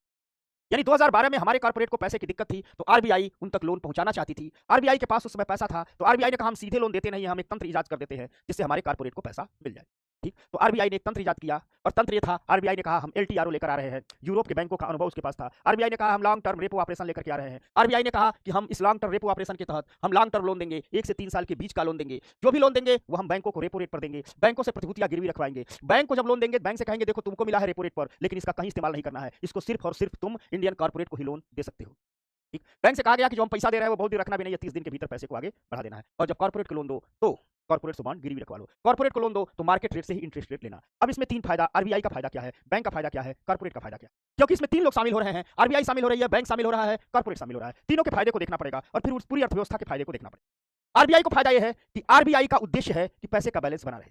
उस समय हमारा कॉर्पोरेट संकट में था तो आरबीआई ने कहा हमारे पास एक्स्ट्रा पैसा पड़ा हुआ, क्या करेंगे, देश का पैसा है, कॉर्पोरेट तक पहुंचा, पहला फायदा। दूसरा फायदा, आरबीआई के पास वो पैसा पड़ा रहता होता क्या, आरबीआई जो पैसा दे रही है उसे ब्याज दर ही तो मिल रही है, तो आरबीआई को दूसरा फायदा मिल। तो आरबीआई का फायदा यह है कि उसे कॉर्पोरेट तक पैसा पहुंचाना था, अतिरिक्त पैसा था, वो पैसा जाएगा तो रेपो रेट पर ब्याज दर ही तो लेकर आएगा, पैसा हो गया। बैंक को क्या फायदा हुआ, अब इससे कॉर्पोरेट को क्या फायदा हुआ, भैया कॉर्पोरेट को कहीं से लोन नहीं मिल रहा था, बैंकों की हालत खस्ता थी, उनको लोन नहीं मिल रहा था, यूरोप अमेरिका से भी लोन नहीं मिल रहा था, तो आरबीआई के पहल के चलते हमारे कॉर्पोरेट को लोन मिला और हमारा कॉर्पोरेट तेजी से मंदी से बाहर निकला उसी पैसे के सहारे। बैंक का क्या फायदा है, 2012 की मंदी में बैंक भी खस्ता हालत में थे, यहां आरबीआई बैंकों को पैसा किस पर दे रही है, रेपो रेट पर। लेकिन बैंक कारपोरेट को पैसा कितना क्या कर रहे हैं, मार्केट रेट पर दे रहे हैं। बैंक अपना पैसा थोड़ा है, बैंक यही तो कर रहे हैं, आरबीआई वाला पैसा 30 दिन में आगे बढ़ा दे रहे हैं, सिर्फ मध्यस्थ की भूमिका निभा रहे हैं। लेकिन मध्यस्थ की भूमिका निभाने के बाद भी कुछ कमा ले रहे हैं। रेपो रेट हमेशा मार्केट रेट से कम होता है। अगर रेपो रेट 6.5% है, मार्केट रेट कम से कम 10% होगा। यानी आरबीआई का ही पैसा उठा करके कारपोरेट तक बढ़ा करके बीच में पैसा कमा ले रहे हैं। उसमें बैंकों की भी दयनीय स्थिति थी, तो कुछ कमाई बैंकों ने कर ली। यानी आरबीआई के सिस्टम के चलते कारपोरेट को भी फायदा मिला, बैंक को भी फायदा मिला, आरबीआई को भी फायदा मिला, पैसे का फ्लो हो गया, इसीलिए एलटीआरओ ऑपरेशन लाया गया। ठीक। अब देखो, बैंक कारपोरेट सेक्टर को भर भर के लोन देते हैं, लेकिन 2012 की स्थितियां थी कि बैंक तो हमको पैसा थोड़ा देना पसंद करेंगे। बैंक चाहेंगे अडानी पैसा दे, अंबानी पैसा दे, सबको पैसा दे, बजाज को पैसा दे, यही तो कारपोरेट है। क्योंकि ये लोग ब्याज देते हैं, पैसा वापस करते हैं, बैंकों की कमाई उन्हीं से होती है। लेकिन मैं बार बार कह रहा हूं, 2012 दुनिया की मंदी का साल था। बैंकों के, हमारा कारपोरेट से ही तो बैंक चलता है। कारपोरेट बैंकों के पास आता था, कुछ उधारी दो, बैंक कहते थे इस समय हमारे पास भी नहीं है। कारपोरेट भारत के बैंकों के पास जाता था, उधारी दो, बैंक कहते थे हमारे पास भी नहीं है। और जर्जर हालत बैंकों की थी कि बैंक भी अगर उधारी नहीं देंगे तो कहां से ब्याज आएगा, कमाएंगे क्या। कारपोरेट यूरोप अमेरिका जाते थे, कहता था हमारे पास भी दिक्कत चल रही है। तो आरबीआई ने कहा ये काम करते हैं। दरअसल ये सारी दिक्कत यूरोप में भी आई थी, तो यूरोप के अर्थशास्त्रियों ने मिलकर के फार्मूला निकाला था और यूरोप के केंद्रीय बैंकों ने एलटीआरओ ऑपरेशन शुरू किया था और यूरोप के कारपोरेट को, यूरोप के बैंकिंग सेक्टर को इससे बड़ी ताकत मिली थी। तो भारत इसका अध्ययन कर रहा था, आरबीआई अध्ययन कर रही थी। तो आरबीआई ने कहा कि जो यूरोप का मॉडल है ये हम अपनी इंडिया में लागू कर देते हैं, क्योंकि हमारे इंडिया का भी कारपोरेट लोन बैंकों से मांग रहा है, बैंक दे नहीं रहे हैं, पैसा नहीं है, हमारे बैंक भी धराशायी स्थिति में है, तो हम यही सिस्टम लागू करते हैं। हमारे पास जो अतिरिक्त पैसा है वो एक फ्लो में जाएगा, एक पाइपलाइन से जाएगा, बैंक भी कमाएंगे, कारपोरेट भी कमाएंगे, मंदी की स्थिति से बाहर निकले। बताइए, पूरा एलटीआरओ समझ गए? ठीक। अच्छा, यस पूछ रहा है कि सर एलटीआर, देखो बैंक हमेशा कारपोरेट को लोन देता है, बैंक का व्यवसाय ही यही है, कारपोरेट हम खाते में पैसा जमा करते हैं और बैंक उसको कारपोरेट को लोन देकर के ब्याज कमाता है, फिर हमको। मैं बार बार कह रहा हूं, 2012 एक आपदा की स्थिति थी, जिस समय बैंक चाहता था कारपोरेट के पास पैसा देना, बैंक के पास पैसा था ही नहीं। तो आरबीआई ने पहल की कि हमसे पैसा लीजिए, आगे बढ़ाइए। इसका कतई मतलब नहीं है कि बिना एलटीआरओ के कारपोरेट बैंक को पैसा नहीं देता है। बैंक खूब पैसा देता है, कारपोरेट को खूब लोन देता है। उस एक वित्तीय स्थिति में एलटीआरओ शुरू किया गया। अब तब से एक नियम बन गया, जब भी आरबीआई के पास एक्स्ट्रा पैसा होता है, आरबीआई एलटीआरओ ऑपरेशन शुरू कर देती है, क्योंकि आरबीआई को लोभ लग गया है। क्योंकि आरबीआई, जैसे मान लो किसी दिन आरबीआई के पास 2000 करोड़ एक्स्ट्रा है, तो आरबीआई कहती है क्या करेंगे, तो आरबीआई उस 2000 तुरंत आर कर देती है, हम एलटीआरओ ऑपरेशन शुरू कर रहे हैं भाई अगले 5 दिन के लिए। यानी बैंकों को पूरे ऐसे पैसा देती है, बैंक कारपोरेट को पहुंचा देते हैं, फायदा हो जाता है। ठीक। अब मान लीजिए कोई कारपोरेट लोन ना ले, कोई कारपोरेट लोन ना ले, ऐसा नहीं होता, कोई लोन ले लेता है, ठीक ना। कारपोरेट मतलब बड़े उद्योगपति, कारपोरेट मतलब बड़े उद्योगपति। ठीक। अच्छा, एक पूछ रहा है आरबीआई ने लोन दिया 10 लाख करोड़ का, कारपोरेट ने लोन दिया 8 लाख करोड़ का, तो 2 लाख करोड़ रुपया बच जाता है, बैंक वापस कर देते हैं, ठीक है,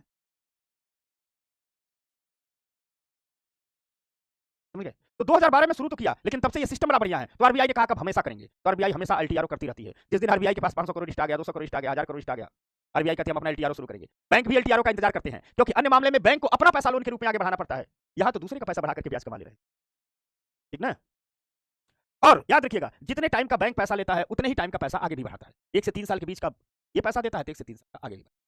ठीक, समझ गए ना, समझ में आ गई बात सबको। अब आ जाओ, अब कहानी टीएलटीआरओ, अब कहानी टीएलटीआरओ की। तो एलटीआरओ चलता रहा, अब कहानी टीएलटीआरओ की। टीएलटीआरओ में सब वही है, ठीक। इस टीएलटीआरओ में क्या है, देखो, इस टी का मतलब है टारगेटेड, टारगेटेड, इस टी का मतलब है टारगेटेड, और बाकी एलटीआरओ का मतलब समझ रहे हो, ठीक, समझे। दुर्गा माता पूछ रही है कि कारपोरेट कब पैसा लौटाएंगे। अरे भैया, जितने दिन के लिए बैंक, आरबीआई अगर बैंक को देता है 1 से 3 साल के लिए, तो कारपोरेट को भी दिया जाता है 1 से 3। ठीक। रोहित क्या लिख रहा है, लिख रहा है मेरे कमेंट ही नहीं पढ़ रहे हैं सर, तो मेरा भूत पड़ रहा है, 4 बार मैं तेरा कमेंट देख चुका और मैं तेरा कमेंट पढ़ने आया हूँ। मैं तुझे टीएलटीआरओ एलटीआरओ समझाने आया हूँ, तुम्हारा कमेंट पढ़ने नहीं आया हूँ, ठीक। अब देखो, आ जाओ टीएलटीआरओ, तो कृपया अभी टीएलटीआरओ समझा लूंगा, तो कोई कंफ्यूजन होगा तो एक ही बार पूछना, और जो समझाया है उस पर फोकस कीजिए, ठीक ना।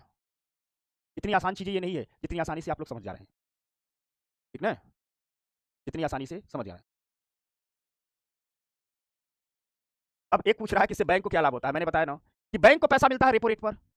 कोई आपको 100 करोड़ दे दे और कह दे हम तुमसे ब्याज लेंगे 6.5 रेपो रेट पर, लेकिन तुम किसी को दे दो उससे ले लेना 9% पर, और मार्केट का इंटरेस्ट रेट हमेशा रेपो रेट से अधिक होता है, हमेशा market interest rate repo rate से अधिक होता है। तो मान लीजिए 1000 करोड़ बैंक को मिल गया, आरबीआई ने दे दिया, तो बैंक आरबीआई को कितना ब्याज देंगे, रेपो रेट पर। लेकिन यही बैंक जब कारपोरेट से को लोन देंगे तो रेपो रेट से अधिक ब्याज लेंगे। तो अगर 6.5% पर ले रहे हैं, 9% पर आगे बढ़ा देना है, 2% का फायदा हो रहा है ना, समझ में आ गई बात, ठीक। और याद रखिएगा, ठीक, हमेशा कारपोरेट को मार्केट रेट पर लोन मिलता है किसी को भी, और हमेशा मार्केट रेट रेपो रेट से 3 से 4% ज्यादा होता है। हमेशा मार्केट रेट रेपो रेट से 3-4% ज्यादा होता है। समझ गए बात? क्लियर हो गया ना बच्चा लोग? ठीक ना? अच्छा, रोहित पूछ रहा है कारपोरेट क्या है? बड़े बड़े उद्योगपतियों बिजनेसमैन को बेटा कारपोरेट कहते हैं। क्लियर है? ठीक, समझ गए? बड़े बड़े उद्योगपतियों और बिजनेसमैन को ये लोग ठीक कारपोरेट कहते हैं। हो गई बात? अब देखो TLTRO, targeted long term repo operation. ठीक, टारगेटेड टारगेटेड टारगेटेड तो हो गया, ठीक है, मतलब टारगेटेड, बाकी वही है लॉन्ग टर्म रेपो ऑपरेशन। यानी यहां भी वही है, बस एक टारगेटेड वाली नई बात जोड़ी गई है। तो TLTRO में क्या होता है? TLTRO शुरू किया गया मार्च 2020। दरअसल मार्च 2020 का काल कोरोना का काल था, और मार्च 2020 में आरबीआई ने देखा कि हमारे कुछ कारपोरेट सेक्टर, जैसे हमारी होटल इंडस्ट्री है घाटे में जा रही है, हमारी टूरिज्म इंडस्ट्री, हमारे ऑटोमोबाइल सेक्टर घाटे में जा रहा है अचानक, क्योंकि लोग गाड़ियां खरीदने बंद की कर दिए। और साथ साथ ये भी देख रहा है कि कुछ सेक्टर में बहुत ज़्यादा डिमांड आ गई, क्योंकि सब काम ऑनलाइन शुरू हुआ। तो डिजिटल बोर्ड बनाने वाली जो कारपोरेट इंडस्ट्री है, पेन बनाने वाली है, कैमरा बनाने वाली है, लैपटॉप बनाने वाली है, मोबाइल बनाने वाली है, इन सब की डिमांड बढ़ गई। इन सबको पैसे की जरूरत थी। ठीक, इन सबको पैसे की जरूरत थी, मेरी बात को समझना। तो आरबीआई ने कहा कि एक ऑपरेशन हम एलटीआरओ की तरह स्पेशल शुरू कर देते हैं कोरोना के काल में। ठीक, समझ में आ गई बात? कोरोना के काल में तो कुछ व्यवस्था बस यही थी। TLTRO क्या है समझाता हूं, वही बात आरबीआई। ठीक, यही बात आरबीआई। ठीक, ये हमारा आरबीआई है, ये हमारा जो आरबीआई है, ठीक, यह लोन दे रहा है। बताइए मेरे साथ, लोन दे रहा है किसको? बैंक को। ठीक, आरबीआई लोन दे रहा है किसको? बैंक को। ठीक, समझना, आरबीआई बैंक को लोन दे रहा है, लोन दे रहा है। ठीक, यह लोन कैसा दे रहा है? Long term. Long term, long term मतलब यहाँ आरबीआई लॉन्ग टर्म के साथ क्या रखा है? आरबीआई कह रहा है कि हम 1 ईयर टू 3 ईयर के बीच का लोन देंगे। 1 ईयर टू 3 ईयर के बीच का लोन देंगे। आरबीआई ये भी कह रहा है कि हम जो लोन देंगे बैंक को, वह किस पर देंगे? रेपो रेट पर। किस पर देंगे? रेपो रेट पर। जो उस समय का रेपो रेट होगा उसी पर लोन देंगे। बदले में बैंक को प्रतिभूतियां, सिक्योरिटीज, ठीक, गिरवी रखनी होगी। बदले में क्या रखनी होगी? सिक्योरिटीज। ठीक, सिक्योरिटीज, सिक्योरिटीज रखनी होगी, प्रतिभूतियां रखनी होगी। ठीक,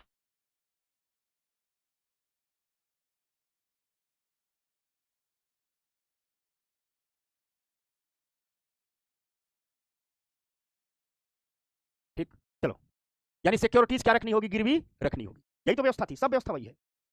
फिर आरबीआई कह रहा बैंक से इस लोन को आप क्या करोगे? आगे बढ़ाओगे, अपने पास नहीं रखोगे। बिफोर 30 डेज, मतलब 30 दिन के भीतर ही आप लोन को आगे बढ़ाओ।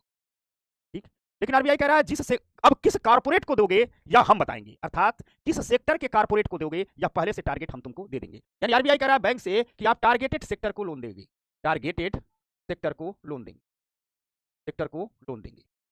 अर्थात मान लीजिए आरबीआई कभी कहता है ये हमारा ऑटो सेक्टर को लोन जाएगा, कभी कहता है ये हमारा मोबाइल सेक्टर को लोन जाएगा, कभी कहता है ठीक होटल सेक्टर को लोन जाएगा। यानी किस सेक्टर को लोन जाना है इसका टारगेट बैंकों को आरबीआई खुद दे देता है। तो हर सेक्टर के कॉर्पोरेट को वह लोन आगे बढ़ा दिया जाए। मान लो ऑटो सेक्टर को जाना है, आरबीआई कह रहा है इतना पैसा लो ऑटो सेक्टर को दो, तो थोड़ा महिंद्रा को दे दिया जाएगा, बजाज को दे दिया जाएगा, टाटा को दे दिया जाएगा, जो लोग ऑटो बनाते हैं। ठीक, और वही है जो ये बैंक इन कारपोरेट को लोन दे रहा है, इस बैंक इन कारपोरेट से क्या गिरवी रखवा लेगा? Corporate bond. बस सब कुछ यही है, कारपोरेट बॉन्ड गिरवी रखवा लेगा। इनसे ब्याज क्या लिया जाएगा? इनसे ब्याज लिया जाएगा मार्केट रेट, जो उस समय मार्केट में रेट चला, तो मार्केट रेट पर ब्याज लिया, इस पर ब्याज लिया जाएगा, मार्केट रेट पर ब्याज लिया जाएगा। ठीक, समझना बात। ठीक, इसमें टीएलटीआरओ और एलटीआरओ में क्या अंतर हुआ? अरे यार बस एक का अंतर हुआ। देखो एलटीआरओ में, यहां देखना, एलटीआरओ में बैंक कह, आरबीआई कह रहा बैंक से कि आप कारपोरेट को लोन दो।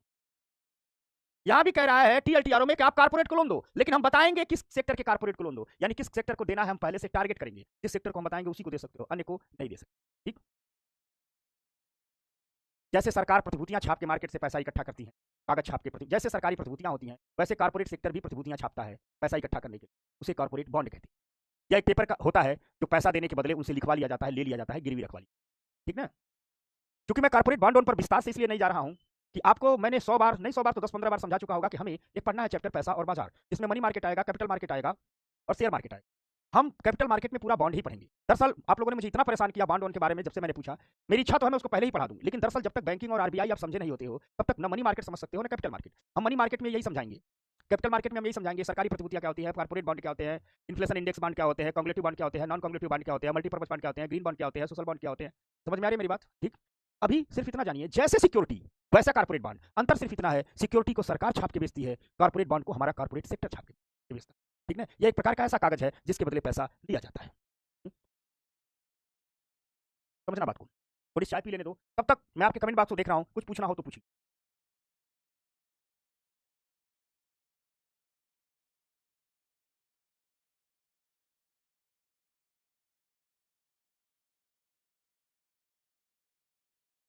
मैं आपका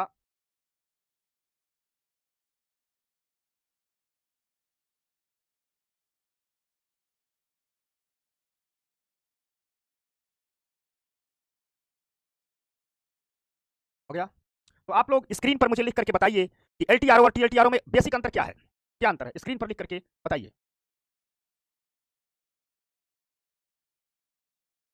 विकास पूछ रहा बैंक डूब जाए तो क्या होगा, डूब जाए तो डूब गया, गया पैसा। बैंक डूब जाए तो डूब जाए, गई भैंस पानी में, गया पैसा। ठीक, क्या अंतर है? बस टारगेटेड सेक्टर, शाबाश शाबाश शाबाश शाबाश। ठीक, टारगेटेड का बस अंतर है। ये तुम लोग तो बहुत होशियार हो, आप लोगों में से कुछ लोग, मतलब बहुत लोग बहुत शानदार पढ़ रहे हैं, सिर्फ कुछ लोग थोड़ा सा अच्छा नहीं पढ़ रहे हैं, बेसिक उनका बहुत कमजोर है, उनके लिए मैं लड़ रहा हूं और मुझे पूरा भरोसा है उनको भी मैं इकोनॉमी का एकदम जीरो से हीरो बना दूंगा।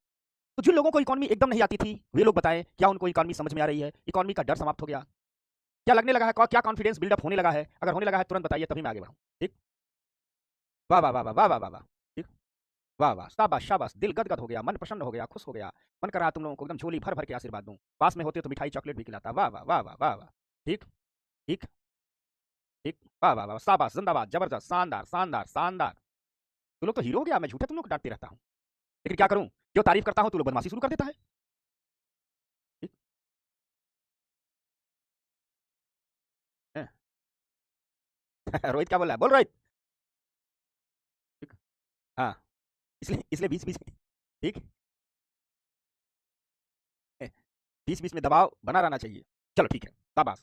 अरे तुम सब हमारे बच्चे हो, हमारे बच्चे एकदम शानदार हीरो होते हैं, ठीक है, लेकिन तारीफ कर रहा हो तो इसका मतलब नहीं कभी 2 मिनट बाद शैतानी शुरू, पिटाई होगी। ठीक, दुखी कर दिया हो तुम लोग मुझे 2 दिन से। ठीक, समझ गए ना, पिटाई होगी।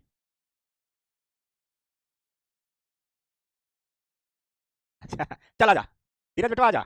एक कह रहा इकॉनमी की बिरयानी बन गई, बताओ मतलब इसका खाने पर पेटूलाल है क्या? ये कह रहा इकॉनमी की बिरयानी, मतलब इसका दिमाग इकॉनमी पर कम बिरयानी जब पेटूलाल है क्या? चला तुझे 10 प्लेट बिरयानी खिलाएंगे, मुझसे मिलने आना, तेरे को बिरयानी खिलाएंगे, बिरयानी मेरा उधार रहा तुझ पर। ठीक, ठीक ना, चल।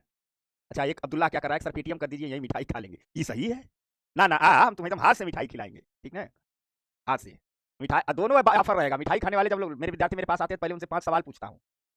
ठीक, 5 में 5 बताए तो मिठाई के साथ शॉपिंग भी होती है, 5 में 4 बताए तो सिर्फ मिठाई होती है, 5 में 3 बताए तो खूब ढेर सारी डांट और 1 गिलास पानी होता है, 2 बताए तो डंडा पड़ता है, 1 भी ना बताए तो पहले मुर्गा बनना पड़ता है 10 मिनट। ठीक है, समझ गए तू लोग? ठीक ठीक, चलो अब आ जाओ, बताते हैं S L T R O. अब तो तुम लोग हलवा कर दोगे। S L T R O, S L T R O, S L T R O का मतलब है small L T R O, small L T R O, S का मतलब है स्मॉल और पूरे का मतलब है small L T R O, अर्थात इसमें अब हिंट में दे रहा हूं, यह सिस्टम लाया गया स्मॉल इंडस्ट्रीज के, लघु उद्योगों के लिए। यह लाया गया 2021 में, 2021। दरअसल कोविड के घाव सबसे ज्यादा लगे हमारे हमारे स्मॉल इंडस्ट्री, लॉकडाउन ने स्मॉल इंडस्ट्री को बंद कर दिया। तो आरबीआई ने कहा कि हम अपनी स्मॉल इंडस्ट्री के लिए भी कुछ करते हैं, सिर्फ और सिर्फ बड़े कॉर्पोरेट के लिए थोड़े करेंगे। तो अगर हम कहें कि S L T R O में फोकस किया जाता है सिर्फ और सिर्फ स्मॉल इंडस्ट्री को, तो आप लोग समझ जाओगे, समझ जाएगा कि नहीं समझ? ठीक ठीक, सौरभ तिवारी बोलो, प्रिया बताओ, वाह वाह, आप सारे लोग बताओ इसमें क्या होगा? ठीक, वाह वाह वाह वाह, तुम इसका एमएसएमई के लिए इसमें क्या होगा? अच्छा, इसका चित्र अगर तुम लोग खुद बना दो तो चल, बना अपनी अपनी कॉपी पर। आज अब तुम लोग मुझे पढ़ाओ। गुरु के लिए गर्व का क्षण होता है कि जब उसका शिष्य उससे आगे बढ़े। महाभारत का युद्ध हो रहा था, अर्जुन ने बाण मारा और उस बाण ने भीष्म पितामह की छाती भेज दी, आर पार हो गया। भीष्म पितामह ने दूसरा बाण नहीं चलाया, तुरंत भीष्म द्रोणाचार्य की ओर मुड़े और कहे, बधाई हो गुरु द्रोण, आपके शिष्य ने मेरी छाती भेज। पूछो कितने बड़े लोगों के वंशज हैं। समझ में आ गई बात? वाह वाह, तू लोग तो एकदम मुझसे आगे निकल गया, आए आप काम हो गया। ठीक, बैंक लोन स्मॉल इंडस्ट्री को देगी, नीलाक्षी क्या शानदार, अरविल पाल, कुलसुम, वाह वाह, ऋषिका, पहले कौन कर रही थी, मेरा नाम कलश है, वाह वाह सर, ये वाह रे। ठीक, सौरभ का मिठाई नहीं खाना है कंडीशन देख करके, नहीं नहीं, आजा आजा, खिलाएंगे खिलाएंगे, समझ गया ना? ठीक, बना लिए, वाह वाह वाह, सब लोग बना लिए ना, अपनी अपनी कॉपी बना लो, सब लोग बना लिए। बट शानदार, जिंदाबाद, जबरदस्त, जलवा कायम रहेगा। अब आ जाओ, तुम लोग पढ़ते हो, देखो मैं खुश हो गया, दुखी था तुम लोगों से, समझ गए? तुम सबने बता दिया, वाह जबरदस्त, शानदार, जिंदाबाद। देखो तो वही बात है, ये है अपनी आरबीआई का की, ठीक, ये बैंक से कह रही है, बैंक से कह रही हैं, देखो तुम लोग तो लिख दिए हो, लॉन्ग टर्म लोन ले लो, बैंक से कह रही हैं कि लॉन्ग टर्म लोन ले लो, कितने दिन के लिए, 1 ईयर टू 3 ईयर के लिए हम सिस्टम लाए हैं, ले लो। और ले लो किस पर, रेपो रेट पर ले लो भैया, रेपो रेट पर ले लो, और सारा फंक्शन रेपो रेट की तरह होगा, सिक्योरिटीज गिरवी रखवा लो, फिर इसको आगे बढ़ा दो, वही 30 दिन के अंदर आगे बढ़ा दो। इस लोन को किसको दे दो, हमारे, ठीक, स्मॉल मीडियम इंटरप्राइजेस को दे दो, ठीक, हमारे एमएसएमई को आगे बढ़ा दो। जैसे कोई छोटा एमएसएमई, माइक्रो नहीं, सिर्फ स्मॉल है, स्मॉल, ठीक, कह रहा है कि स्मॉल मीडियम, ठीक, इंटरप्राइजेस को, अर्थात जो लघु और मध्यम उद्योग हैं उनको आगे बढ़ा दो। जैसे पानी का बॉटल बनाने वाली इंडस्ट्री को आगे बढ़ा दो, कपड़ा बनाने वाला कोई छोटा उद्योग आगे बढ़ा दो, जूता चप्पल बनाने वाला कोई छोटा उद्योग आगे दो, तेल मसाला धनिया मिर्च मार्केटिंग करने वाला, ठीक, कोई आगे बढ़ा दो। क्या भी कह रहा है, यहाँ एक अंतर है, आरबीआई कह रहा है कि 30 दिन के अंदर भेज दो। इनको जो आप लोन दोगे, इंटरेस्ट मार्केट रेट पर लोगे, इंटरेस्ट मार्केट रेट पर ही लोगे, मार्केट रेट पर ही लोगे। हाँ, आरबीआई एक छूट दे रहा है कि इनसे कुछ भी गिरवी नहीं रखवाओगे, यानी ना कोई बॉन्ड सिक्योरिटी कुछ भी गिरवी नहीं रखेंगे, कुछ भी गिरवी नहीं रखेंगे, बस इन पर भरोसा करो, बेचारे बर्बाद हो गए हैं, कुछ भी गिरवी नहीं रखेंगे, कुछ भी गिरवी नहीं रखेंगे, ठीक, समझ में आ गई बात, क्लियर हो गया? ठीक? कुछ नहीं, स्मॉल मतलब कितनी स्मॉल, बस इतना जानो, स्मॉल मीडियम इंटरप्राइजेज, हम एमएसएमई बताएंगे, बताएंगे किस उद्योग को सरकार माइक्रो कहती है, किसको स्मॉल कहती है, किसको मीडियम कहती है, अभी सिर्फ इतना जानो, ये सब एमएसएमई में पढ़ाएंगे, अभी सिर्फ इतना जानो, या किसको दिया जा रहा है, स्मॉल और मीडियम इंटरप्राइजेज को, ठीक है? इस एसएलटीआरओ में कहा गया कुछ भी पेपर ओपर नहीं लेना है। इस एसएलटीआरओ में आरबीआई ने बैंकों से कहा कि देखिए पैसा हम दे रहे हैं, आप हमारे कोरोना से घायल स्मॉल मीडियम इंटरप्राइजेस के लिए जमीन वमीन कुछ का पेपर नहीं लेना है, बस हो गए। एक पूछ रहा है विश्वास कैसे किया जाएगा, फिर तो वो आपदा थी, आरबीआई ने कहा आपदा से निकलने में इनकी मदद कीजिए, हम विश्वास करते हैं, टेंशन मत लीजिए, ठीक, समझ में आ गई बात? एडवोकेट प्रवीण, एडी भी, ये प्रवीण क्या मतलब, एडवोकेट प्रवीण, बताइए वकील साहब, बताइए प्रवीण जी, मोनिशा बता बेटा, आकाश समझ में आ गया, कौन मोहित दिख रहा है मुझे, साक्षी दिख रही है, माधुरी दिख रही है, श्वेता दिख रही है, समझ में आ गया बच्चा लोग, बच्चा पार्टी, ठीक, ठीक, सारे लोग बताया जाए, ये कहानी रही एलटीआरओ की, टीएलटीआरओ की, एसएलटीआर, ठीक, ठीक ना? अब आओ आखिरी, एसडीएफ, या अप्रैल 2022 में लाया गया, एसडीएफ, एसडीएफ, इसको कहते हैं, ठीक, standing standing deposit facility, standing deposit facility, ठीक, एसडीएफ, या एसडीएफ की सुविधा तो अप्रैल 2022 में लाई गई थी, 8 अप्रैल बस इतना जानिए 2022 में लाई गई, क्या है, ठीक, खुशी बता, खुशी क्या करे, ऋषिका क्या करे सर, प्लीज स्ट्रेटजी वीडियो लेकर आइए 2020 का। सबसे पहला स्ट्रेटजी एक, हमारी इकोनॉमी की क्लास ढंग से जी जान लगा के पढ़ो, जिस दिन इकोनॉमी क्लास खत्म होगी उस दिन आखिरी क्लास में स्टडी अन्य विषय को पढ़ने का स्टडी वीडियो बता दे रहे हैं। और सबसे बढ़िया स्ट्रेटजी यही होती है कि जब जिस विषय की क्लास चल रही है उसको डूब के पढ़ लिया जाए, एक्चुअल में यही स्ट्रेटजी काम आती है, बाकी कोई स्ट्रेटजी फर्जी, ठीक ना? जब जो विषय चल रहा हो उसे, अब सबसे पहली स्ट्रेटजी क्या होती है, अभी इकोनॉमी चल रहा है, क्लास में आओ, खूब मन से पढ़ो, रिवाइज करो, काम खत्म। कौन है भाई, क्या कर रहा है, ठीक, अनुज क्या कर रहा है, तेरी क्या दिक्कत है, ठीक। सबसे बड़ी स्ट्रेटजी क्या होती है कि जब जो विषय चल रहा है उस समय खूब डूब के पढ़िए, उस पर फोकस कीजिए, आप ईमानदारी से पढ़िए तो क्लास में ही इतनी बात पढ़ा दी जाती है, ठीक। एक पूछ रहा है सर इकोनॉमी में ये 2026 में नोट काम करेंगे, अरे या 2036 में भी काम करेंगे, जो करंट आता जाएगा अपडेट करते रहना, समझ में आ गई बात, हमारी इकोनॉमी के नोट 2050 में भी काम आएंगे, बस जो करंट आएगा अपडेट करते रहना।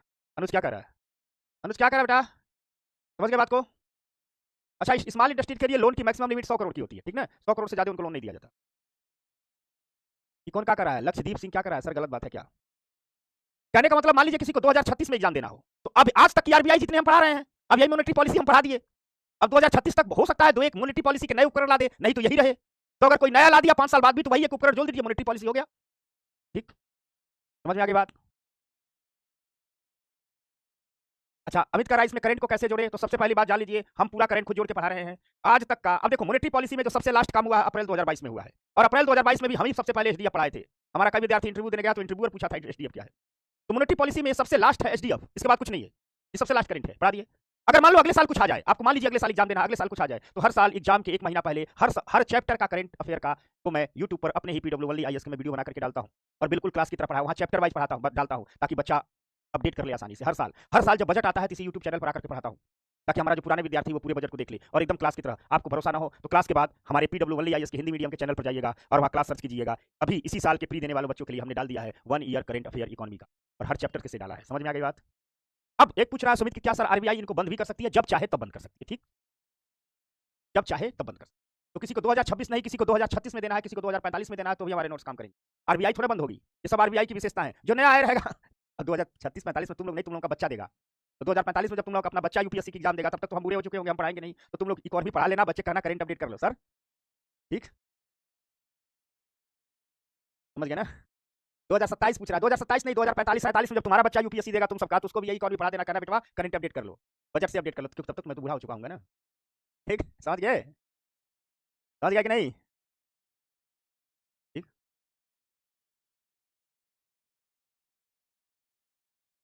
आदर्श चतुर्वेदी कह रहा है सर तो आपके बच्चे हमारे बच्चे को पढ़ाएंगे। अरे तो हमारा बच्चा तू ही लोग नहीं रे, कहा है का?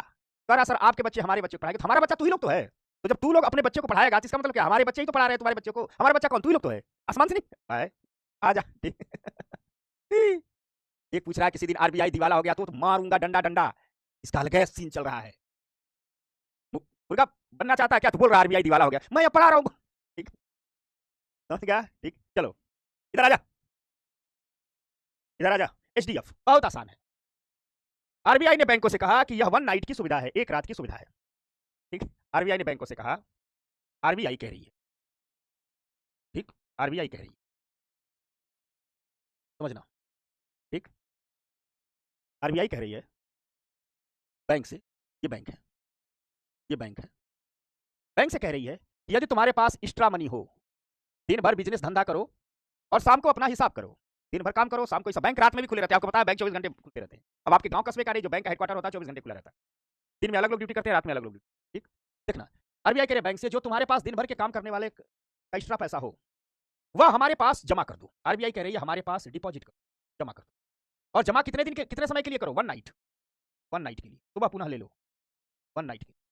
और आरबीआई कह रही है कि तुम हमारे पास डिपॉजिट करोगे 1 नाइट के लिए, तो बदले में हम तुमको क्या देंगे? बदले में तुमको हम इस पैसे पर इंटरेस्ट देंगे, इंटरेस्ट देंगे। और जो हम इंटरेस्ट रेट होगा, आरबीआई कह रही है कि जो इंटरेस्ट रेट होगा, ठीक, वह आरबीआई कह रही है कि जो इंटरेस्ट रेट होगा वह रेपो रेट से, वह रेपो रेट से, ठीक, 0.25% कम होगा, अर्थात रेपो रेट माइनस 0.25% कम होगा।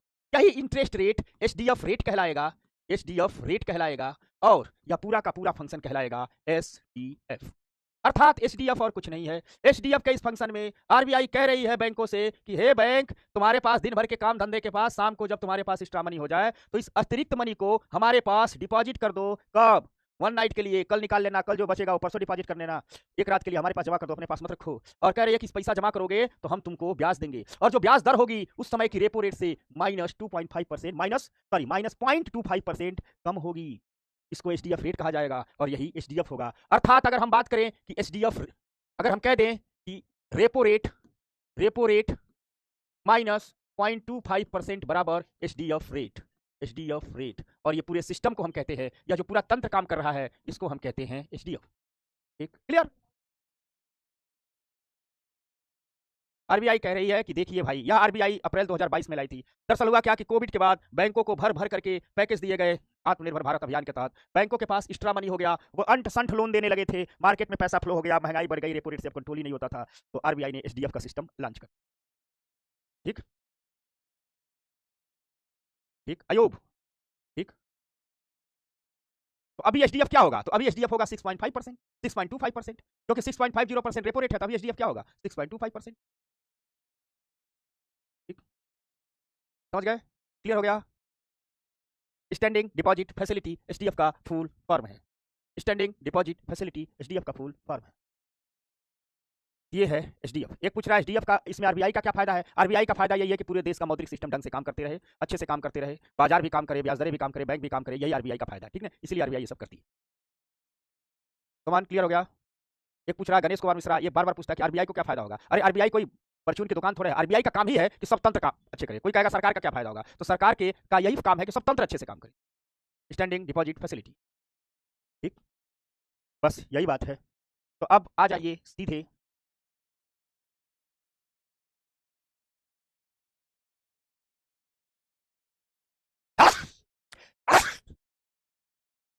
बहुत तेज जुकाम हो गया। एमएसएफ भी हो गया, ओपन मार्केट ऑपरेशन भी हो गया, एलटीआरओ भी हो गया, एसडीएफ भी हो गया, ये सारी बातें हो गई, यही सबसे कठिन है, सारी बातें हो गई। अब थोड़ा गुणात्मक उपकरणों की बात करते हैं, तो आइए, ये सब तो कुछ नहीं है, ऐसे है, गुणात्मक उपकरणों की बात करते हैं।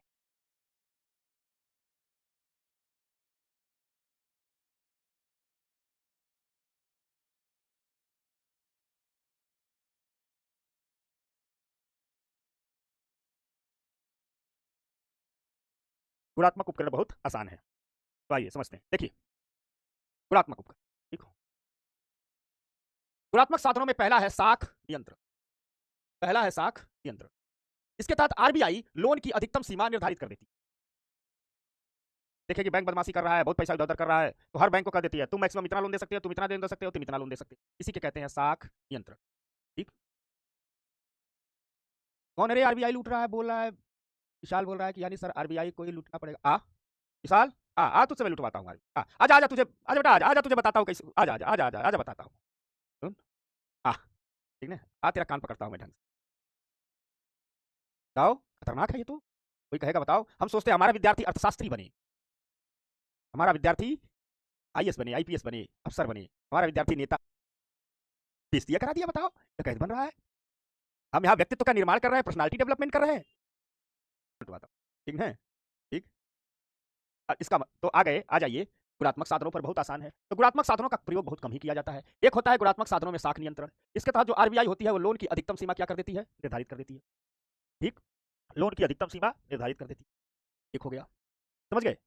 दूसरा है मार्जिन आवश्यकता, इसके लिए मार्जिन को घटा और बढ़ा देती है। तो आप कहोगे कि मार्जिन क्या होता है, ठीक, जरा देखो, मार्जिन का मतलब होता है, देखो आप, ये कोई बैंक है, ये कोई बैंक है, ठीक, इस बैंक से आप लोन लेने जाओ, लोन लेने जाओ, ठीक, तो कब बैंक क्या कहता है, बैंक से आप लोन लेने जाओ, कहो कि बैंक हम 1 करोड़ का लोन चाहिए, ठीक, तो बैंक कहता है ठीक है, हमारे पास घर जमीन कुछ गिरवी रखो, कुछ गिरवी रखो, ठीक, आपको लोन के बदले जितने की वस्तु गिरवी रखवाता है उसे ही कहते हैं मार्जिन।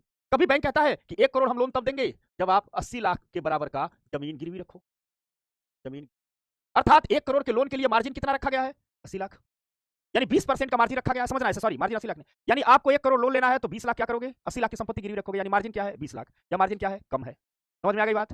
अब आरबीआई कभी कभी मार्जिन को घटा देती है, आरबीआई कहती है 20% का मार्जिन है, इसको 40% घटा देते हैं, तो आरबीआई कहेगी कि बैंकों से कहेगी कि अगर कोई लोन मांगने आए तो उससे तुम 50 लाख की ही संपत्ति गिरवी रखवाओ, तो ढेर सारे लोग लोन लेंगे, यानी मार्जिन आवश्यकता है क्या कर दी गई, घटा दी गई। तो आप सोचोगे अरे 50 लाख का संपत्ति गिरवी रखना है, 1 करोड़ लोन मिल रहा है, ढेर सारा लोन ले ले। कभी कभी आरबीआई कहती है कि कोई 1 करोड़ लोन लेने आए तो उसे 1.5 करोड़ की संपत्ति गिरवी रखवा लो, यानी जितना लोन दो उससे ज्यादा की संपत्ति गिरवी रखवा लो, यानी मार्जिन क्या कर दिया, बढ़ा दिया गया। तो इस मार्जिन आवश्यकताओं से भी आरबीआई, इस मार्जिन आवश्यकताओं से भी आरबीआई ऋण प्रवाह को कंट्रोल करती है, पैसे की मात्रा को कंट्रोल करती है, ठीक। इसको हमने लिख भी दिया है कि जब बैंक जब ग्राहक को लोन देता है तो बदले में जो संपत्ति गिरवी रखवाता है, गिरवी रखी संपत्ति और लोन की मात्रा में जो अंतर होता है उसे ही मार्जिन कहते हैं। मार्जिन घटा रहा है तो कहेगा कि 1 करोड़ लोन दे रहे हैं तो 50 लाख का संपत्ति गिरवी रखो, मार्जिन बढ़ा रहा है तो कहेगा 1 करोड़ लोन दे रहे हैं तो 1.5 करोड़ का संपत्ति गिरवी, ठीक। आरबीआई किसी भी विशेष क्षेत्र में लोन को रेगुलेट करने के लिए मार्जिन की आवश्यकता को घटाती और बढ़ाती रहती है, ये बात हो गया, ठीक। एक होता है नैतिक बाध्यता, इस नैतिक बाध्यता में आरबीआई या हमारा जो केंद्रीय बैंक होता है वो देश के सभी वाणिज्यिक बैंकों को यह आदेश देता है कि देश के आर्थिक हितों को ध्यान रख करके ऋण थोड़ा प्रदान कीजिए, जिस जिस क्षेत्र को पैसे की जरूरत है उसको ऋण बांटिए। यह नैतिक रूप से करना होता है, कोई कानूनी बाध्यता नहीं है। अगर कोई बैंक नहीं देता है तो कोई कार्रवाई नहीं होती है, यानी आरबीआई कोई दंडात्मक उपाय नहीं करता है। एक है विभेदक ब्याज दर, ये बताता हूं, आखिरी है, एक है विभेदक ब्याज दर, एक है विभेदक ब्याज दर, ये क्या है, देखो ये आरबीआई का रूल है, ये 1970-72 से ही चला रहा है। देखो इसमें क्या होता है कि ये बैंक है, ये कोई बैंक है, लाल दिखता नहीं है तुम लोगों को, ये कोई बैंक है, समझना, ये कोई बैंक है, ठीक। हिसाब ये किया जाता है कि इस बैंक ने लास्ट फाइनेंशियल ईयर में कितना उधार दिया था, लास्ट फाइनेंशियल ईयर में कुल कितना लोन दिया था, ठीक, समझना। आरबीआई कहती है कि बैंक तुमने लास्ट फाइनेंशियल ईयर में जो लोन दिया था, इस फाइनेंशियल ईयर में, इसी बैंक से कहती है तुम इस फाइनेंशियल ईयर में, बैंक से कहती है कि तुम प्रेजेंट फाइनेंशियल ईयर में, ठीक, प्रेजेंट फाइनेंशियल ईयर में जो लास्ट फाइनेंशियल ईयर में लोन दिए थे उसका 1% लोन, उसका 1% के बराबर लोन गरीबों में गरीबों को दोगे, गरीबों को दोगे, गरीबों को दोगे, और इस पर जो ब्याज लोगे वह 4% का ही लोगे, जो ब्याज लोगे वह 4% का, समझना बात को।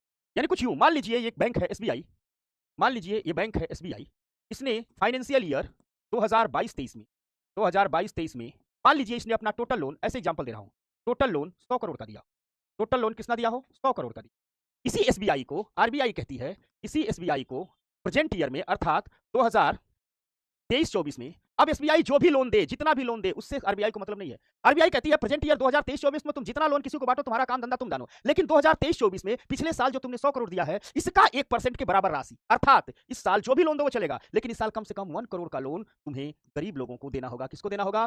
गरीब को देना होगा। और कितना ब्याज दर लेना होगा? 4% ब्याज दर लेना होगा। और इसे ही कहते हैं विभेदक ब्याज दर, या 4% ही रहती है। यह उधार कार्यक्रम है गरीबी दूर करने के लिए, जिसे 1972 में शुरू किया गया।